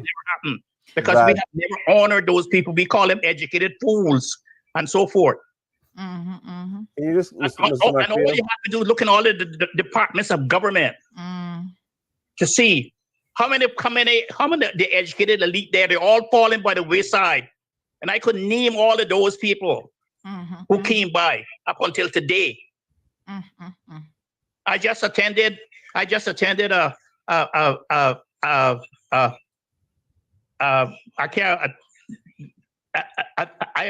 the theater at Caymanian Bay. They were having a show about emancipation, and they kept saying, "Oh, come! You have to be there. You have to be there." They never told me I was going to be on a panel discussion after the show. And during the show, there was myself and Dr. Roy Borden, and myself, Dr. Roy Borden, Miss Lucille Seymour, and Dr. Williams from the University of College of the Cayman Islands. And I think the show was about half an hour long, or maybe 25 minutes long. The actual show, and 95, I would say 80% of that was presented by a guy who was a foreigner. I think I had maybe about a minute of the whole show, and Roy had about a minute of the whole show. And then the show was 10 o'clock, and they would have another show for another set of school children and people at 11 o'clock, and they asked us, "Well, you want to stay?" I said, "No, I'm not staying. You're not staying." I mean, why that could not be Caymanian? Why you had to go to somebody else from a different country to explain the history of slavery in Cayman that we knew? And all you have to look at Dr. Roy Borden's books, as many books as he's written as a Cayman intellectual. None of them are in the universities, or none of them are in the colleges, or none of them are in the schools or the high schools, so people can read them. All right. Thank you very much, Dr. Macfield. I really appreciate it. Thank you. Mr. Macfield, Dr. Macfield, before you go, Sandra, can you hear me? Yeah. I think he just hung up. So he might still be listening off air, but we do have another caller who's been patiently waiting. My apologies, caller. Good morning. Good morning. Morning. Good morning. Good morning, Mr. Patton, as well. Yes. Good morning, sir. Yeah. First, I'd like to right hand congratulate Dr. Steve Macfield. I've been listening, and not just listening, but listening is one thing, but paying attention is another thing. If we pay attention to what he has said and what he's saying, there's no way we can go wrong. I'm hoping to meet up with him in short order you can have a discussion. But these are the kind of people that should be on the front line to guide us and show us where we need to go. Not brush them aside and make these people coming in here and do what they want to do. Mr. Patton, you know what I'm asking and know what the plan is from me and my associates? This thing about this development plan, no. That needs to go on hold. What is the rush? What is the rush to get this island developed? It's going on too far.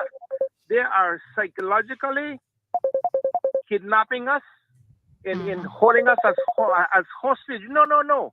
This plan needs to be put on the back burner for a while that we can think where we're going. The rushes that they get locals confused and say we're going to pass. No. This is our island.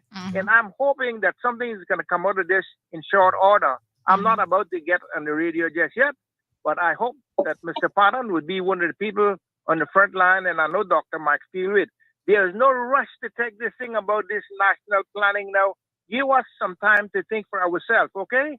And like you said, these people are coming in here and gobbling up everything, and we got the worst leaders, not just that's elected, but in position, that all they can do and see, in my opinion, is who got the deepest pocket. I mean, where the hell they expect to go with this little island, But anyway, thank you so much for listening to me, and I hope you guys have a good day. Thank you so much. Yes, thank you so much, caller. We do have another caller in the line as well. Good morning, caller. Welcome to the program. Hi, good morning, Sandy. Good morning, dear. I just wrote in about the same thing about planning. I'm not a Caymanian born, but Cayman is my home. I lived there donkey years. And it's the same question I write in to ask before that gentleman come on. Why every time for a high position in planning, it always be a foreigner? Caymanian is left out. I can't do planning work. I don't have the education for it. But I don't think all Caymanian are that dumb that they can put them in high position. And I agree with that gentleman. I just wrote it in before he speak. And I agree with him 100%. You understand? Like Caymanian is on the back burner all the time. Thank you, caller. Okay. You all take care now. Appreciate it. Bye. One of the interesting questions as well around this, folks, is the fact that sometimes you put people in power. Somebody had just said this to me. They said, Sandy, you find intelligent Caymanians, well-educated, and they become civil servants, and then they themselves are stifled and literally cut off at the knees because they're not able to make the contributions that they wish to make, and they are being impacted by a lot of times the political arm, which is not supposed to be interfering with the government. Right now, this discussion is happening. Like we said, government has an enviable position of having limitless funds, limitless resources. Not limitless, but well, you know what I mean. More than anybody else. Yeah, more than enough.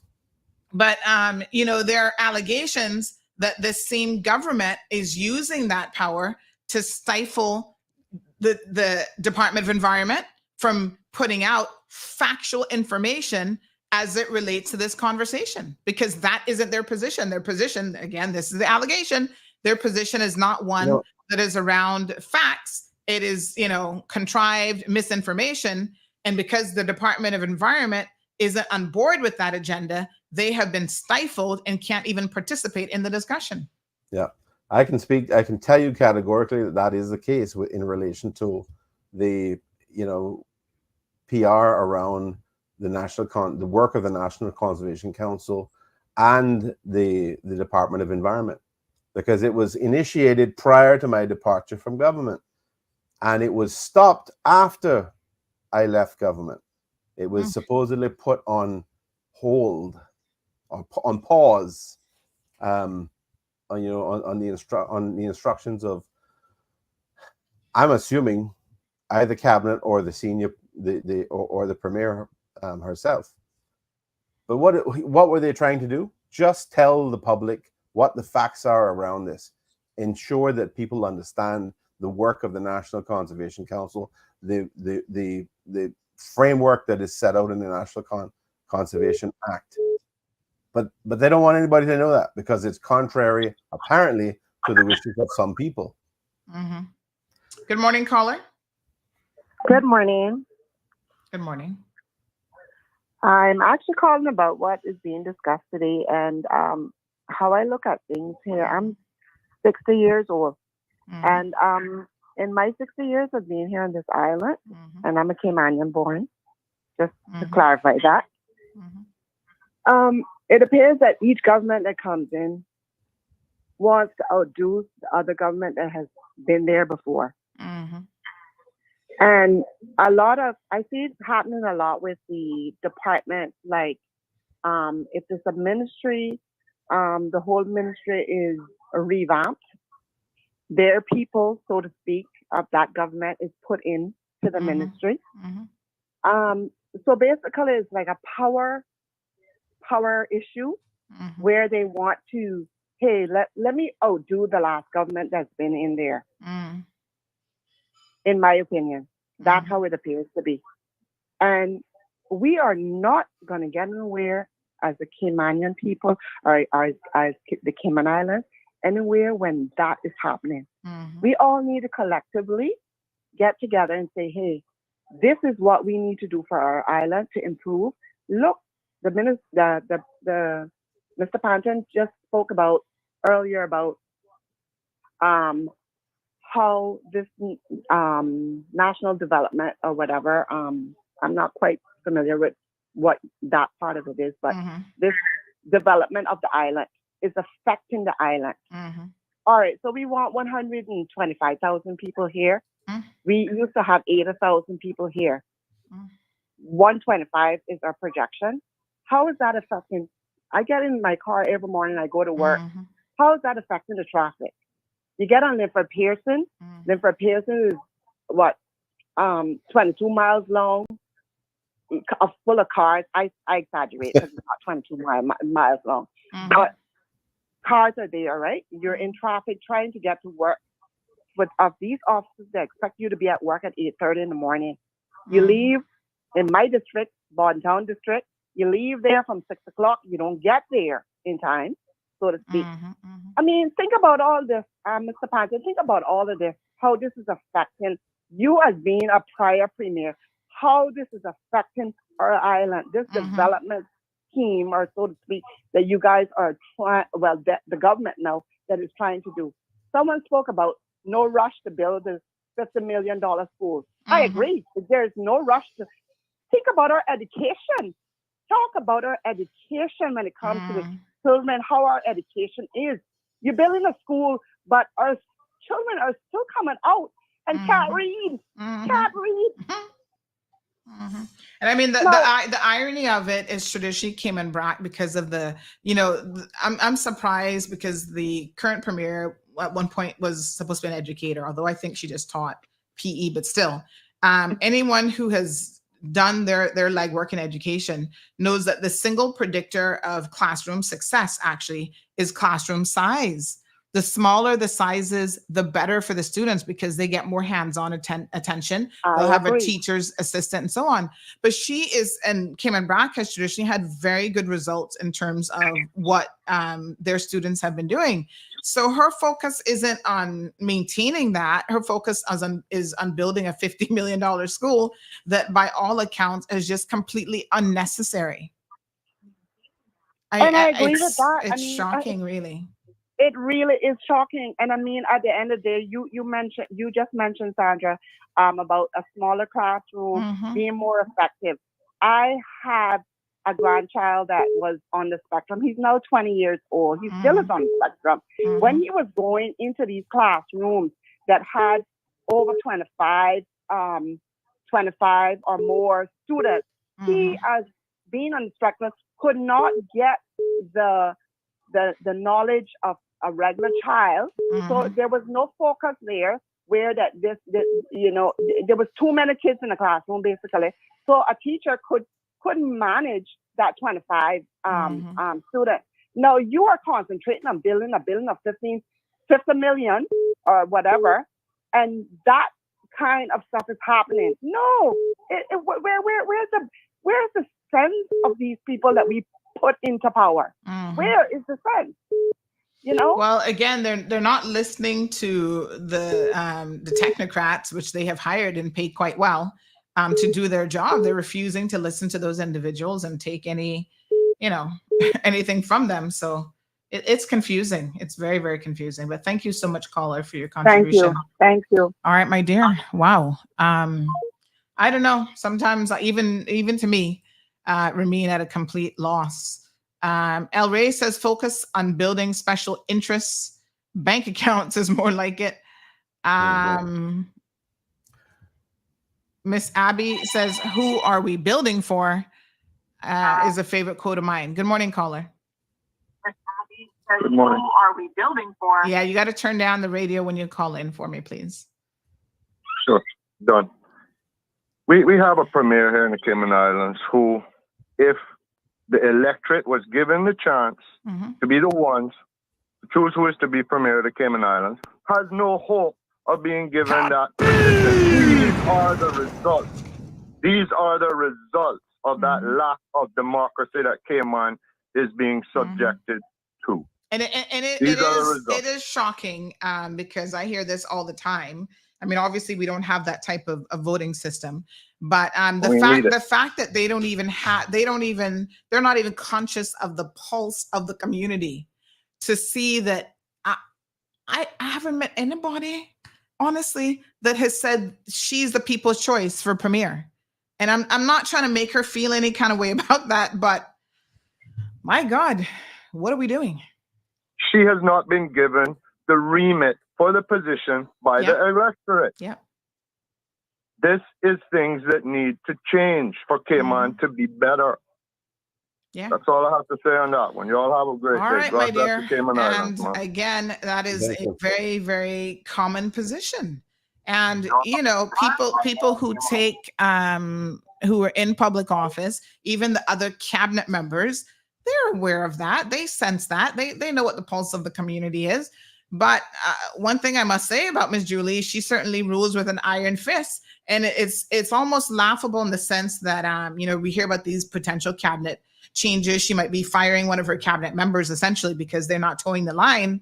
And yet people remember a couple months ago when they got rid of Mr. Panton, John was saying, oh, he was autocratic. And this is why I know John not using his dictionary.com skills, because if he was actually using his dictionary.com, he would know that the definition of autocratic wasn't what was happening under Wayne Panton's leadership, but what is actually happening now. Good morning, caller. Morning. Morning, Daddy. Mr. Panton, a question regarding the philosophy of law. Morning.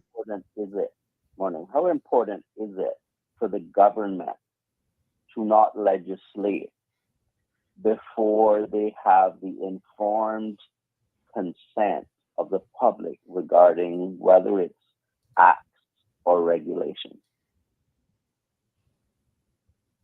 How important is it to have the informed consent of the before legislating for acts and regulations? Well, I mean, you have these different scenarios that are possible. If you're a government, if you're a group that campaigns on this is what we're going to do if we get elected, right? We're gonna deal with this. Let me use the PPM administration of 2013 to 2017, and let me use specifically the National Conservation Law, which it became. In that manifesto, there was a very clear statement that the entire group supported putting in place a national conservation law, and that we were going to work on a national conservation bill and get that done as quickly as possible. I had responsibility for that. The premier at the time, Sir Alden McLaughlin,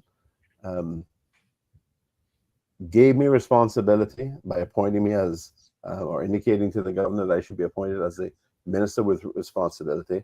I had financial services, commerce, and environment. As a government, we took that forward.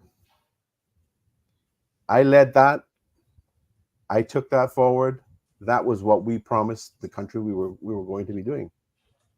So that, to me, and there was a lot of, as I said, there was a lot of consultation around that. Every district, every island, and sometimes multiple visits to districts. So when you have that sort of scenario, you do have a promise put to the people, and the people elect you. Then you're delivering on that promise. You don't need necessarily to go out to say, should we do this at all? But in something like this, where there is a proposal, which I say has its genesis in improper motives, in a what I call a corrupt initiative, this is something that should be going back out to the people, because the people weren't consulted by the government on this issue of making substantial changes to the National Conservation Act. So it depends on what it is. If it's something that you haven't ever talked to the people about, then you need to do public consultation around it. If it's not something that is urgent in the sense of, it might be immigration, it might be public health, it might be something along those lines. But in most cases, you should be out there having discussions and having public consultation on issues. All we have here is the government holding their head down and keeping quiet and not saying anything. And we have people outside who are connected to those parties, those special interest parties that want to tell the government what to do, who are putting around WhatsApp messages, making complete misrepresentations. And Sandra, I want to deal with one of them that was circulated. Yes, Danny. Before we finish this morning, I want to ask one more question. Mm-hmm. I personally, I'm sure other people too, but I personally am tired of politicians breaking their promises. So I would like to ask you, sir, do you feel that there is a need, or maybe there is legislation that I'm unaware of, that or any constitutional provision that requires that kind of consultation?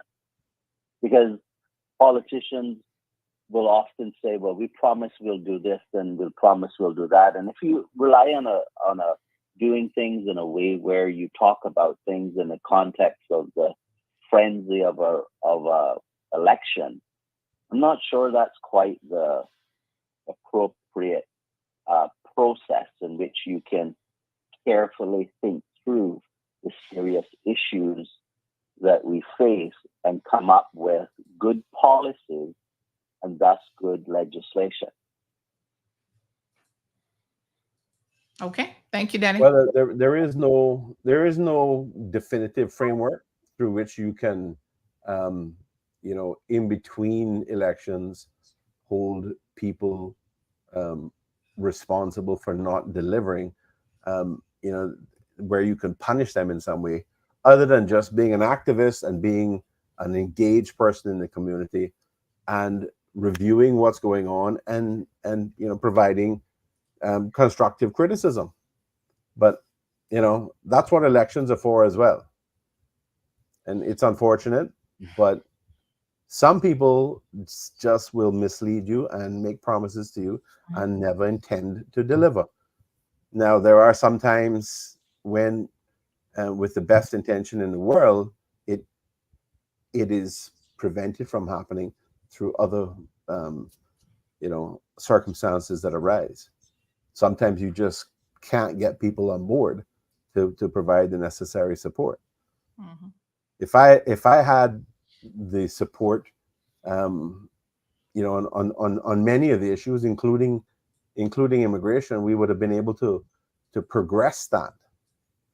But that there was a request on 2 different occasions. Every time the deadline came up to provide a report on the recommendations, there was a request from the minister, which that minister, I think it might have been 2 different ministers, but in both cases they said that this was a request coming from the chair to extend the time, and it was extended because what else we're going to do? We can't tell them to make up something that they don't have. But you know, but now we hear the chair saying that nothing was ever brought to caucus that I can tell you was a definitive report with recommendations about how to approach things. Now I've heard different concerns about, you know, the thing not functioning properly. We have Mr. McFeel saying that there were people outside who were interfering. That was what I wanted to try to clarify with him as to the reasons why, you know, the extensions were requested, but they were granted, and you know, we still didn't have anything. So nothing came of it. No. All right, we have Natasha is wondering, based on what Denny said, what would be required to get the laws changed, amended, where it is the electorate who decides after an election who should become premier. Along the same lines, Jonathan says we need to step away from the Westminster system of representative parliament democracy. This is a gauntlet full of dangers and pitfalls all on its own, but it is something which needs to be done. Cayman and its people need to evolve away from that, which is and has been proven to be not only wholly undemocratic, but also a threat to the well-being and interests of the Caymanian people and the Cayman Islands and all of her people. How easy is it for us to walk away from the Westminster system, still being tied to the UK? You know, it's going to require constitutional change. It's going to, you know, in my view, it would require significant changes. It would have to be thought through very well. It may at the end of the day require us to be independent. I'm just not sure, because I can't point to an example where it's ever been done. It's ever actually been done while remaining as a you know, as a British overseas territory. Yeah. And of course the UK would have it has been done. Yeah, and the UK would have some say, just like they said previously that the arrangement that they have with, I think is Bermuda, that they would never, that constitutional arrangement, they would never allow us or anybody else to have that. So, you know, that's when the UK might say, fine, go out and do your own thing, become an independent country. Yeah. And if y'all think we have problems now. You know, I would be, it's not something that I would support, certainly at this point. Yeah. We do have a question, and I'm cognizant of the time. We're already into overtime here. This person says that you love Little Cayman. Please ask him if he knows about the marina that was approved by Kingston Bight. I'm not aware of any marina being approved by Kingston Bight. Okay. That would be a very significant issue, because that area is one of the very few areas of Little Cayman that is a shallow sound and mangrove fringed, and it's the nursery for conch and juvenile fish and parrotfish and whatnot. I mean, Sandra, believe it or not, there are fish on the reef that are part of that ecosystem that we market and sell to divers every day, that they aren't, you know, born, so to speak, and grow up on the reef. They actually live in mangrove lined bays. That is the nursery that they're in for, you know, half their life until they get old enough to move out to the reef. So if we don't protect those areas as far as possible, we lose those resources, those species. I'm not aware of anything that's been done there. There was a request at one time for these overwater bungalows, which was rejected. But that is effectively a marine park in there. So I can't see. I'm not aware. I haven't heard of anything which involves doing that kind of project in that area, and that would have had to be made public. It would have to be advertisements around it because it's a coastal works application. Well, we'll try to find out some more about that. All right. Thank you guys so much. Very, very great show. Symphony of the Sea says, respect, Mr. Panton. Just trying to make them have to make any replenishment plans for anything that they do up there at the moment. The day Cayman becomes independent is the day Cayman is done, says Miss Bonnie. Let me see here. Jordan, good morning. Jordan says, good morning, Mr. Panton. It is evident that you believe in the policies of honesty and transparency, but don't you think it would honestly be best for you as an MP and not the minister to name and shame the private and political drivers of this attempted gutting of the NCA? Well, there are two possibilities. I mean, and I am, depending on where it goes, I am certainly prepared to identify some of the people involved. But there's also the possibility of investigations being done.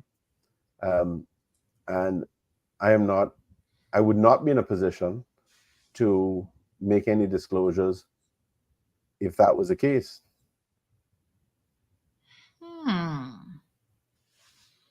Okay. Because then that would amount to tipping off, you say, potentially, if investigations hypothetically were being done. Well, hypothetically, if I filed a complaint or made a report of something and it was being investigated, it's not something that I could go out and just discuss or would want to. Right. Okay. But I am not afraid to stick my head up and say where I think things are going wrong. Mm-hmm. Now, there are many people in this country who may not be in the same situation. I appreciate that. And sometimes that is, sometimes there are people who do it and they get punished extensively. Their lives are ruined. I'm not so worried about that. I'm worried about what's in the best interest of this country. If we don't start doing things in the right way, I mean, some of the things we do are okay and fine. We need to improve it, but there are some things that are going off the rails. And there are people who want to try to control what is happening. Mm-hmm. They want to try to remove those people who are injecting rational, sane perspectives because it's not what they want to hear. Mm-hmm. And this is where we have problems with the National Conservation Act, National Conservation Council, the Department of Environment, and also in particular the director, Ms. Gina Ebanks-Petrie, where these, and it seems to be it's mostly men that are, I don't know, it seems to be a misogynistic perspective that the opinions of women are less relevant, less appropriate. And in this case, because of the way they have personalized the attacks in relation to the director, Gina, it is clear that they're simply just going after her because they can personalize it and because they can say you and make these allegations that you have more power than cabinet, which is completely untrue. And this gets to the WhatsApp message that was being sent around recently in the last few days. The allegation that the DOE or Gina or the NCC have more power than cabinet is absolute nonsense. Mm-hmm. Every single decision can be appealed to cabinet. Mm-hmm. Therefore, cabinet has the ultimate say. Mm-hmm. It is nonsense to suggest that she has the power and she's some unelected person who is able to make decisions. Let's talk about for a second how she performs her role. Mm-hmm. Tuesdays, so yesterday, I don't know whether it changed because of the long weekend, but on Tuesdays they normally have what's called the Technical Review Committee, right? And that is a committee that sits down and considers all the various applications that have been submitted to them.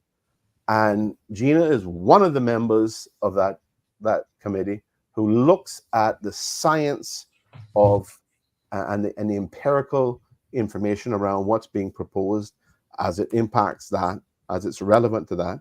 And they prepare these reports. They do tremendous amounts of work, and they prepare these reports with recommendations, send them in to the agencies, and usually it's the Central Planning Authority, but it could be other entities within government, that, including cabinet, that in the context of a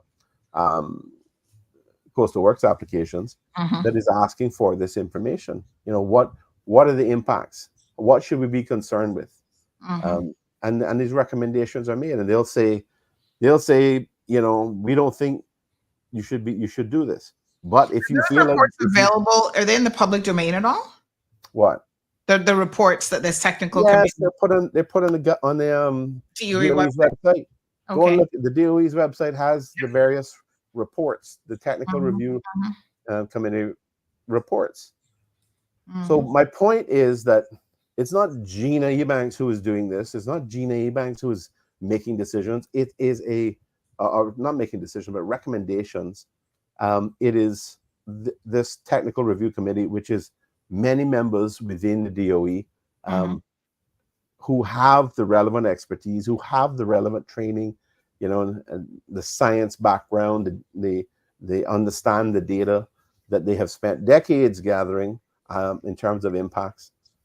And these are all brought to bear on these recommendations. 99%, maybe 98.5% of what is submitted or what comes out of the DOE in terms of these consultations are just recommendations that are not mandatory. The only time they are mandatory is if the Department of Environment or the technical review people or the NCC as a whole thinks that there's nothing that can be done to mitigate the adverse impacts in relation to protected areas or to critical habitat for certain species that only exist in the Cayman Islands, right? That's the only time. And I think you're familiar with the statistics, Sandra. There was nine directives not to approve certain applications, and those 9 related to 7 specific applications. So one of those applications was they had to instruct it twice, they had to direct it twice. And what does that translate to in terms of percentage of applications that they consider? A tiny fraction of 1%. So, you know, less than a third of 1% of the applications that they say, no, you shouldn't do this. One of the allegations that's made is, oh my God, that is terrible. How is it possible that, you know, the Department of Environment can say, you can't do this, don't do this, out of, you know, and I'm talking about this, you know, 0.25% of 0.25% of, or 0.025% rather, of the applications. How is this possible? Why should they have this power? Well, they're not the only ones that have the power to tell the Central Planning Authority, don't do that. The same power exists with the Water Authority, the National Water Authority, under the Water Authority Act. They have the power to tell the Central Planning Authority, you cannot approve this. That doesn't provide for any appeal to cabinet. There's no appeal to cabinet for that. there is, I think, an ability to appeal to the court, but there is no appeal to cabinet for that. There are similar provisions in relation to, I can't remember whether it's public health or environmental health, but for things like in relation to swimming pools, if the plan isn't appropriate and meet all the requirements for those, the Department of Environmental Health, I believe it is, can tell planning, you can't approve it.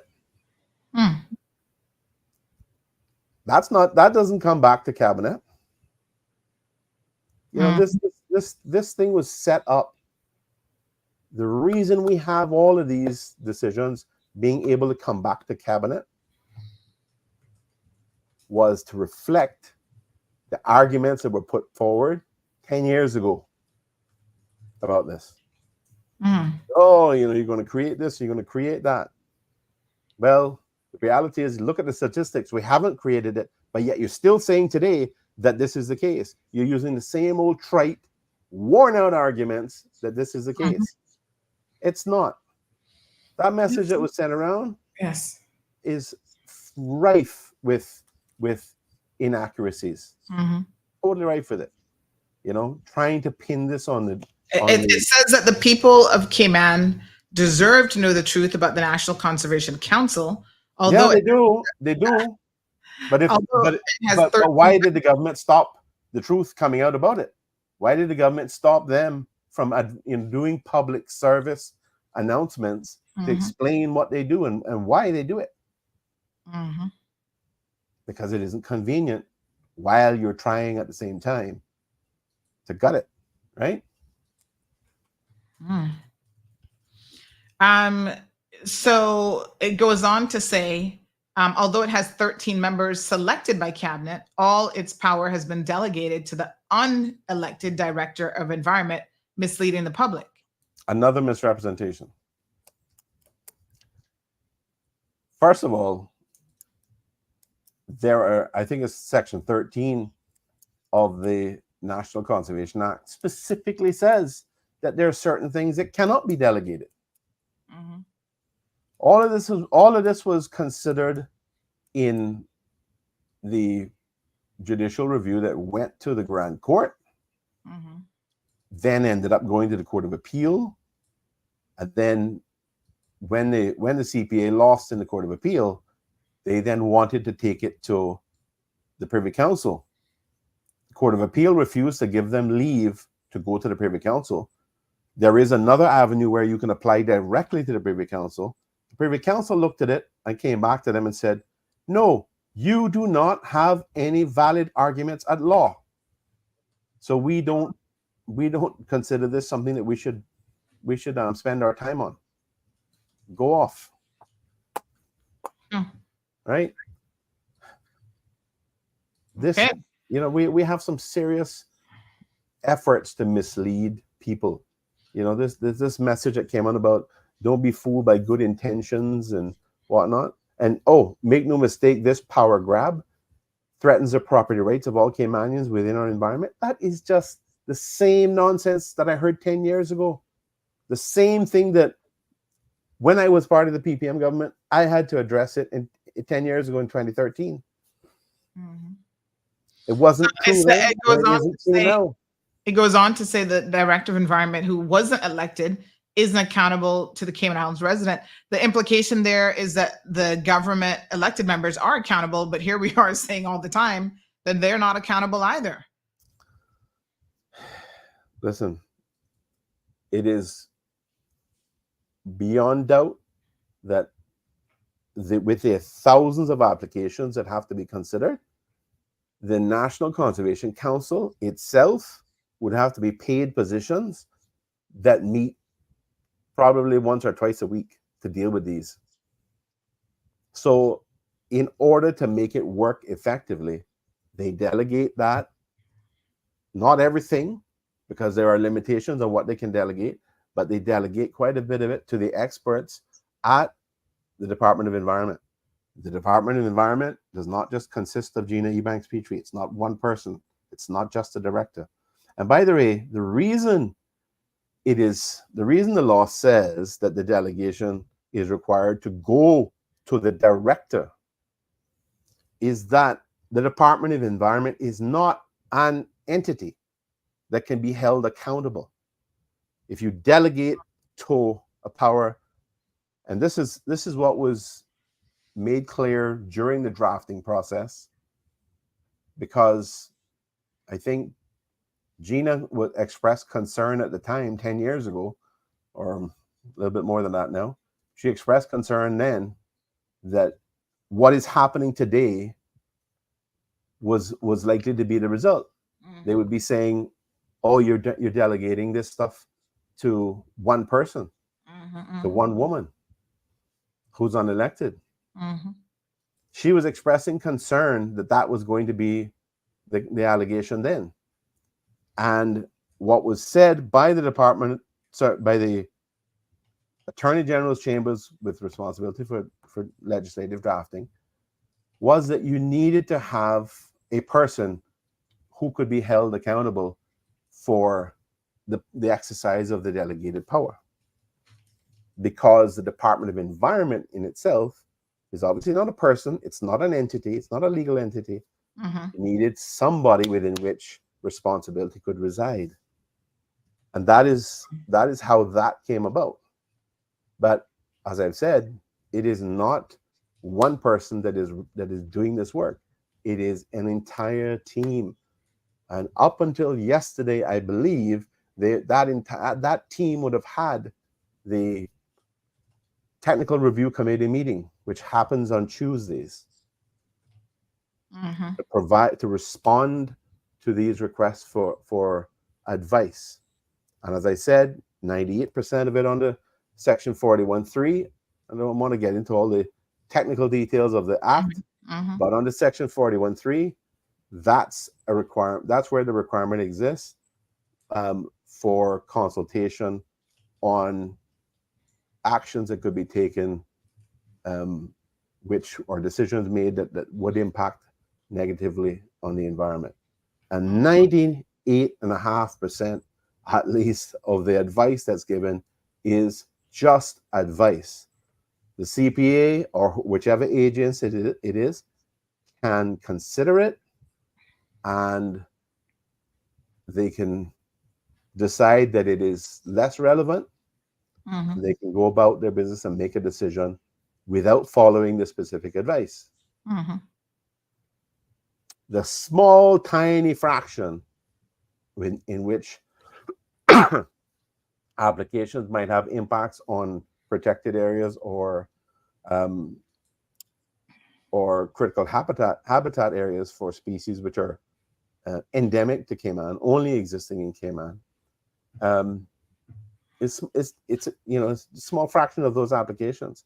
In those cases where the technical experts look at it and say, yeah, this is going to possibly have this impact, but we can't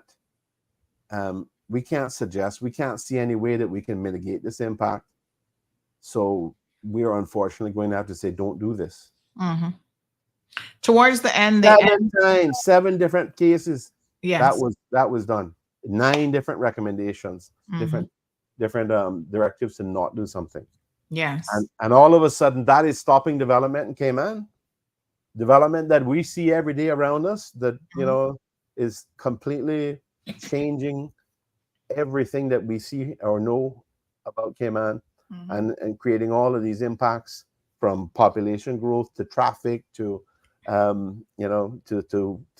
flooding, impacting people that weren't flooded before, or people who were flooded before are flooded worse now, because nothing is being done to address these long-term consequences. So in 7 years, you hear the premier putting out, former premier, my apologies, putting out some numbers, and we have it here on the screen.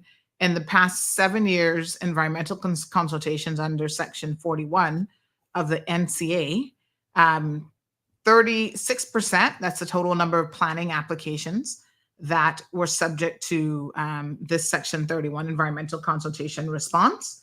That's 3,914 applications.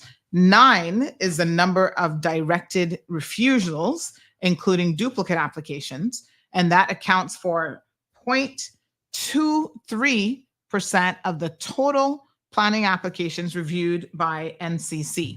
Not even a point, not even a quarter of a percentage, right? I'm no mathematician, but that sounds awfully minute to me. 30 is the number of projects formally screened for an EIA. That's the screening option. And again, to put that in percentage, that is 0.77% of the total applications reviewed by NCC. So again, less than 1%. 13 is the number of projects that required an EIA. And that is 0.33% of the total projects reviewed by the NCC. And they go on to clarify that that is 0.19% of the total projects considered by the CPA. Wow, so not even 0.2 of a percent. Okay. 6 is the current number of active EIAs. 2 projects are in progress. 3 projects are pending the proponent to select a consultant. Back to the letter that you were responding to, the end of it says that we must restore the cabinet's supremacy to its rightful position. Now, this is something interesting in law, and I was sort of thinking about this because somebody also was arguing to me last night that cabinet is supreme. Isn't the saying that parliament is supreme, not that cabinet is supreme? Yeah, it's parliament that is supreme under our system. The Constitution. So when did cabinet become supreme, which is a small group of elected officials and not the entire cabinet? And supremacy does not mean that there are no controls in place. The legislature can be challenged. And in fact, I said to someone last night when they said to me that cabinet is supreme, I said, that is interesting, because I know of a recent case in which cabinet was actually legally challenged and the person won on the challenge. Of course, cabinet could be judicially reviewed, right? So what makes them think they're supreme? It's an ego-driven thing. It's a convenience thing to make those kind of arguments. I've seen it too often where people become members of cabinet and they believe that makes them part of an elite membership of a body that can do anything, that can decide anything, that can overrule anything. But that's not the case. We're a system and we're a country of laws. We have the rule of law that we adhere to. There are processes, there are all kinds of mechanisms to address things. I mean, let's look at the CPA. Where in the law does it say that if cabinet is not happy with a decision of the Central Planning Authority, they can overrule them? Tell me where that is. If that doesn't exist, then how is it that you're insisting that cabinet ought to say, you shall not have any regard to environmental concerns, you shall not have any regard to things that could impact the safety, the quality of life, and the enjoyment of our people in this country? Tell me. Show me where it is they can overrule cabinet. I mean, the CPA. What cabinet can do is for government projects, it can exempt those government projects from getting planning approved, going to the CPA. It can't exempt it from the building control requirements, but it can exempt it from the CPA planning process. But it can't change the decision of the Central Planning Authority in relation to any other matters, and for good reason. Just like, and as I said to you earlier, the Water Authority can make decisions and tell the Central Planning Authority, you can't approve that. either because it's going to create a very damaging situation with sewage, or it's going to impact water sources. It's going to impact water lenses, all these types of things. There's nothing in that law that says cabinet can step in and just overrule whatever the water authority says. But that's okay, right? That's not a problem.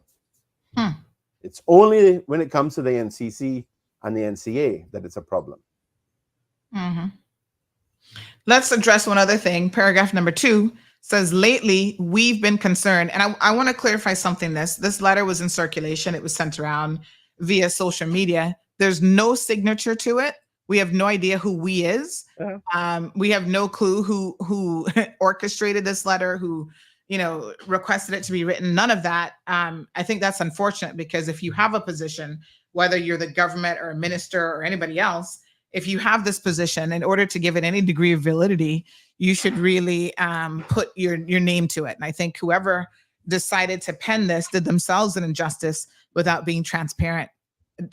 Injustice, my apologies, by not being completely transparent, because I don't respect people who hide behind a WhatsApp message that doesn't have a name. So here it says, no courage of their convictions. Exactly. I stand up every day and say things that I know might not be popular, might not make me well liked, and that's neither here nor there, right? But they know this is fundamentally incorrect. This is full of misrepresentations. So they wouldn't. I can understand well why they wouldn't want to have their name associated with it. Yeah, but they still want to put it out unsigned to impact the perceptions of the people of the country. Assuming that people don't know better, yeah. So it says, lately, we've been concerned about a subtle change to the law confirmed by a recent decision that elevates the Department of Environment over the cabinet. That legal decision did that? No, did not. There was no subtle change to the law. What the Court of Appeal said was that in previous cases, when you had things like consideration by the NCC of impacts on protected areas or critical habitat areas, they would decide whether those negative impacts existed, and they would then decide whether or not it could be mitigated or eliminated through recommendations, or whether or not it shouldn't happen at all. The action shouldn't go ahead. The decision shouldn't be made in favor of what was being proposed. What the Court of Appeal said is, you should first let, as my understanding of it is, you should first let the entity that is considering the action, let them decide, and then then that entity would decide whether or not there are impacts, and then they would go to the NCC to say, can you approve us going ahead with this despite these impacts? So it is subtle, yeah. It's a slight change, and this is they simply said to the NCC, you don't make this decision first. Let the entity decide who has to consult with you. Let them decide, and then let them come to you and ask you whether they can go ahead and do it.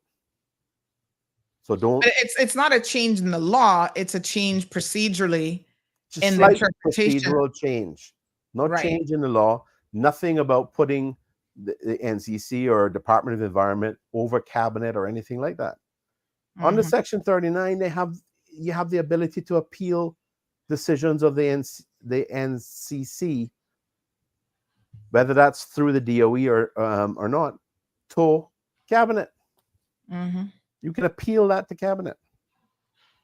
I mean, some of the things that means cabinet has the power in that case. Yes, cabinet was, unlike other matters that we've discussed, cabinet was given the power to be supreme on matters like this because of all of the extensive misrepresentations and concern being made at the time, including things like yeah, the government is going to take your land and they're going to sterilize it and they're going to turn it into protected areas and all sorts of stuff.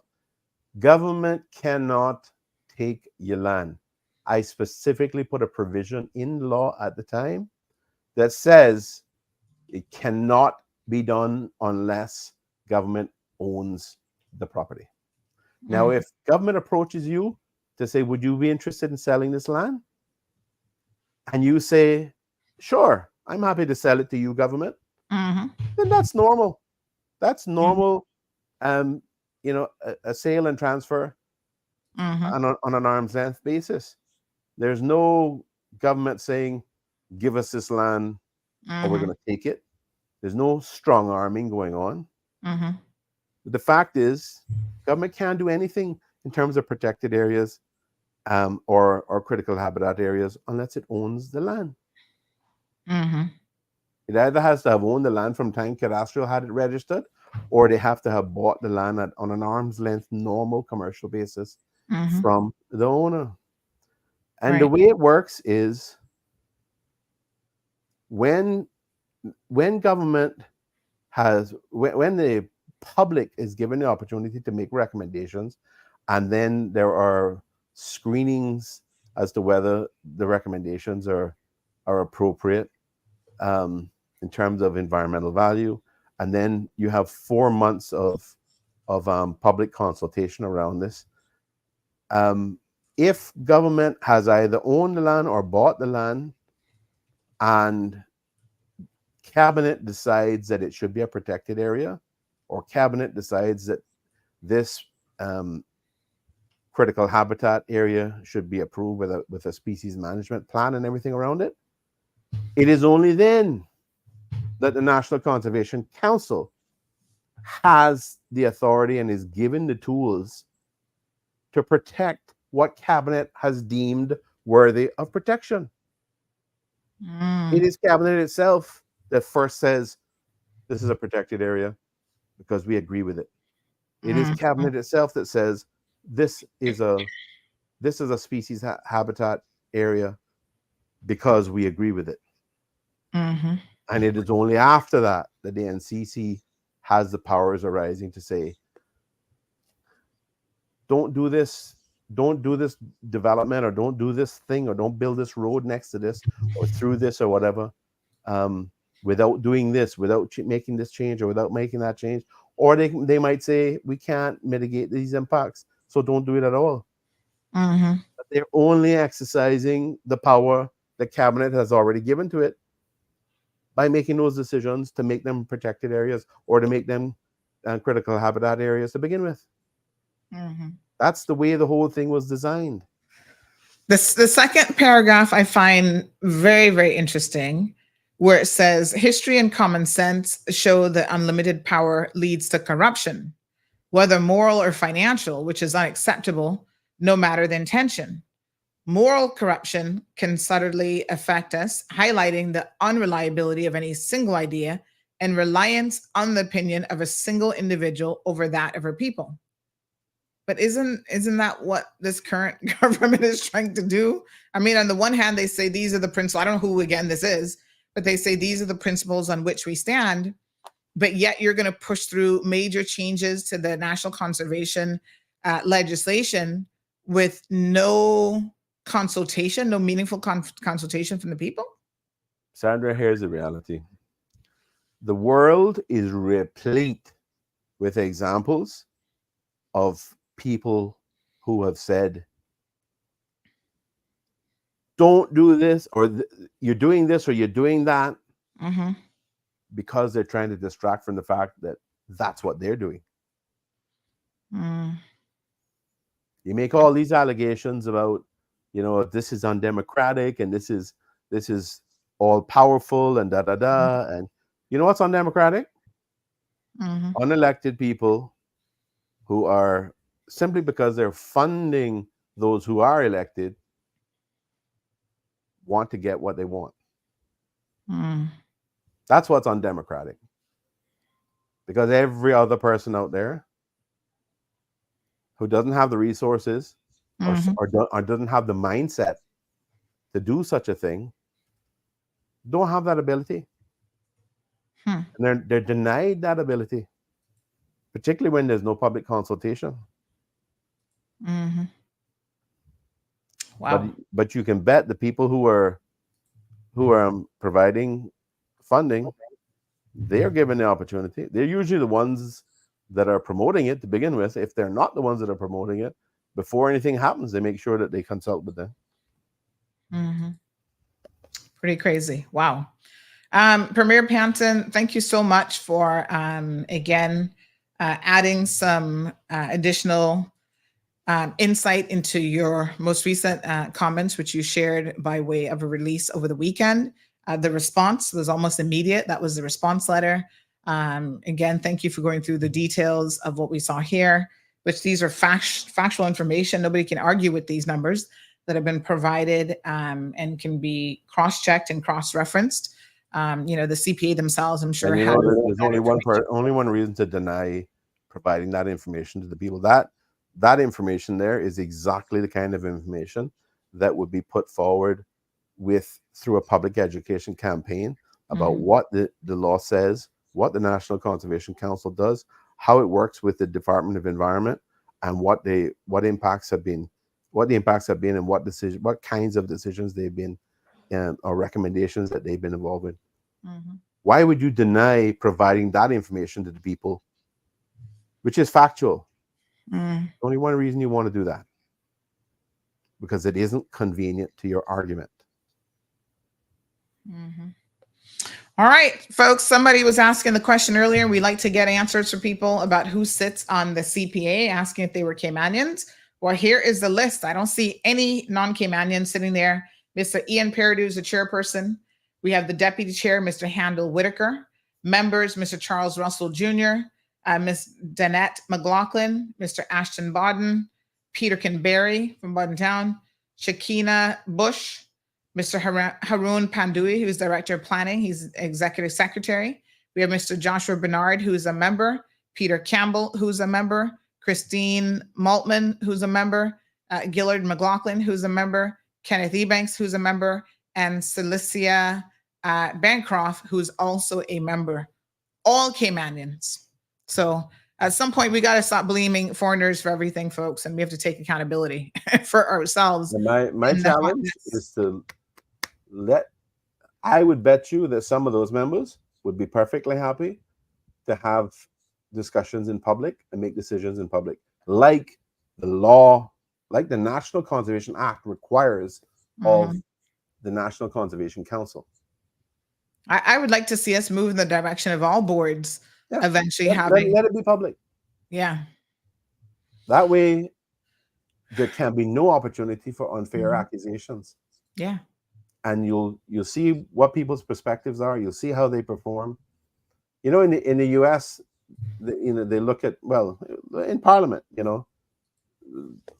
we have the ability to call for a division or call for the votes to be individual, so that people know how a particular parliamentarian voted. The CPA situation or any other board that doesn't operate within the public, open to the public and transparent, they can hide behind everything. You don't know how people are performing. You don't know what they're doing. Anyway, Sandra. Thank you. I don't like airing dirty laundry of our beautiful country if I didn't think it was absolutely necessary. I don't like doing it. Yes. And I waited until after all these issues around, the listings of international listings of Cayman and whatnot. We did so much work, and we deserve to come off all those lists that we had been put on. And as of February, we've come off those lists. I did not want to make a fuss about anything prior to that. And I was also then waiting, hoping that the government would be reasonable and not try to do things like this, like they seem to be doing, even though they're keeping very quiet about it. And let's face it, the opposition knows about it too, and they're keeping very quiet too. You got to wonder why that is. You know, I can't understand what's happening with them, because, you know, they vote last year for the budget. I unfortunately had 3 broken ribs and I couldn't move. I couldn't come to Parliament, but they voted $150 million increased borrowing. They voted for, you know, the Brack High School and all this sort of stuff and whatever else was included in that package. And then they turn around in the months after that and issue statements complaining about the amount of debt that the country has and saying they're going to keep an eye on it. Well, if you're going to keep an eye on it, if you're concerned about the debt level, why did you vote for it to begin with? The government could have passed it on its own. Right? They had the numbers to pass it on their own. I don't understand the perspectives. When I was premier, there was every week practically there was demands and pounding at the table about information in relation to regen, in relation to the the waste energy facility that we've been working on for years. All of a sudden they're quiet. I'm gone. What have they achieved and what are they trying to do? There's no discussion about that. Suddenly that's fine. Whereas when I'm premier, every week there's these cheesy little videos being sent out complaining about, you know, pounding the table about what's happening. Well, where is that suddenly gone to? It was only necessary with me. Anyway. All right. Thank you. Like I said, I thank you very much for the opportunity. And I honestly do some of this stuff with a bit of a heavy heart, because I don't like having to do this. But when the rule of law is on the line, when decency is on the line, when the long-term sustainable interest of the country that I love so dearly, that has done so much for so many of us, and all of us, we live in this paradise. And I thank those people behind Don't Pave Paradise, because we live in a paradise, and we should be careful about how we develop. We do not have the margin of error that we had in the past, where it just put the pedal to the floor and let's go. Because you can't drive on the road anymore with your pedal to the floor. You're going to smack in. Well, unfortunately, that seems to be happening too often. That's why we have all these thousands of car crashes. But thankfully, with the reduction in the alcohol limits, that the rate of road death seems to have come down. But I really want it to be zero. Because those of us who have lost loved ones know what it feels like. And no family should ever have to feel that. From just trying to go to work or go to play or go fishing or whatever it is they're on the road going to do. Anyway, thank you again. Thank you very, very much. I appreciate it. I appreciate it so much. Yeah. You have. Right. I want to wish everybody a wonderful day, wonderful rest of the week. Yes. Take care. God bless, Cayman. Okay. Thank you so much to Mr. Wayne Panton, MP for the District of Newlands. Ms. Risa says it was very obvious the decision to have you removed was done for personal interest and you did not need money and can't be bought out. El Rey says very seldom does a greedy care about the country. Damien says you mean are the puppet masters. Philip Wood, good morning. Philip says they may be Caymanians, but the real question to ask is who owns them? Who are their handlers? What a mess. Melanie says at least publish the voting division of the CPA. Christian, morning, Kurt, says accuse them of which you are guilty of, as a saying, which is very, very interesting. Ray John says a lot of government members in the Cayman Islands are very corrupt, especially the ones in Bodden Town, trying everything his powers not to pass the minimum wage bill. Unbelievable. Thank you so much. Somebody says that board is paid for, speaking about CPA. Look at some of the people that are on the board, shaking my head. Juliana wanted him out to take control. I don't know why he made her deputy premier. Unbelievable. Another person says, under the PPM government, they went into land on Smith Road and not just taken 10 feet. It was about 3 feet from the people's house and had to stop the project / road leading up to the back of immigration, now CBC building. But they goes into take people land. So there's certain, I think for road expansions, there's certain provisions where they can acquire the land, some sort of compulsory acquisition. But that's very different than what is being suggested as it relates to conservation. Wow, pretty crazy. All right, folks. Tomorrow is what day? Thursday. We'll be here for another informative show. Continue to tune in because I know I'm learning lots about what's happening in our community. Here's a message. What if there was a way for science to reliably predict the outcomes of certain actions? Oops, my apologies. Irreversible damage. Well, we can't quite do that, but we can come close with an EIA. It's understandable why an environmental impact assessment is often misunderstood to investigate only how a project will impact the environment. But an EIA is so much more than that. An EIA brings together scientists and experts from different disciplines to explore the major parts of a big project. They assess what the likely impacts will be for all of us, both socially and economically, as well as for wildlife and the natural environment. An environmental impact assessment also shows how all the different parts of a project can work together to reduce things like air and noise pollution and avoid unwanted outcomes like increased flooding or other severe and costly unintended impacts. It's important to remember that an EIA is not a decision. It's an information report that usually explores multiple options so people can weigh the pros and cons of each one of them before they make their fully informed decision. In Cayman, the EIA includes a public consultation, which ensures that we all get a chance to say what should be considered and that it has been done properly. While this may seem like a lot of work, an environmental impact assessment only adds a % or 2 to the cost of a project, while the benefits of knowing how best to proceed, priceless.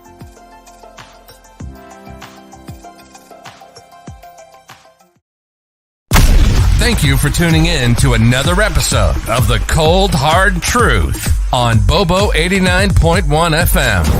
Cayman's #1 talk show is live weekdays from 7:30 a.m. Never miss an episode again. Watch anytime on CMR's Facebook and YouTube channels for the latest show episodes. Don't forget to follow us online on our social media channels and visit CaymanMarlRoad.com for all the latest news and community happenings.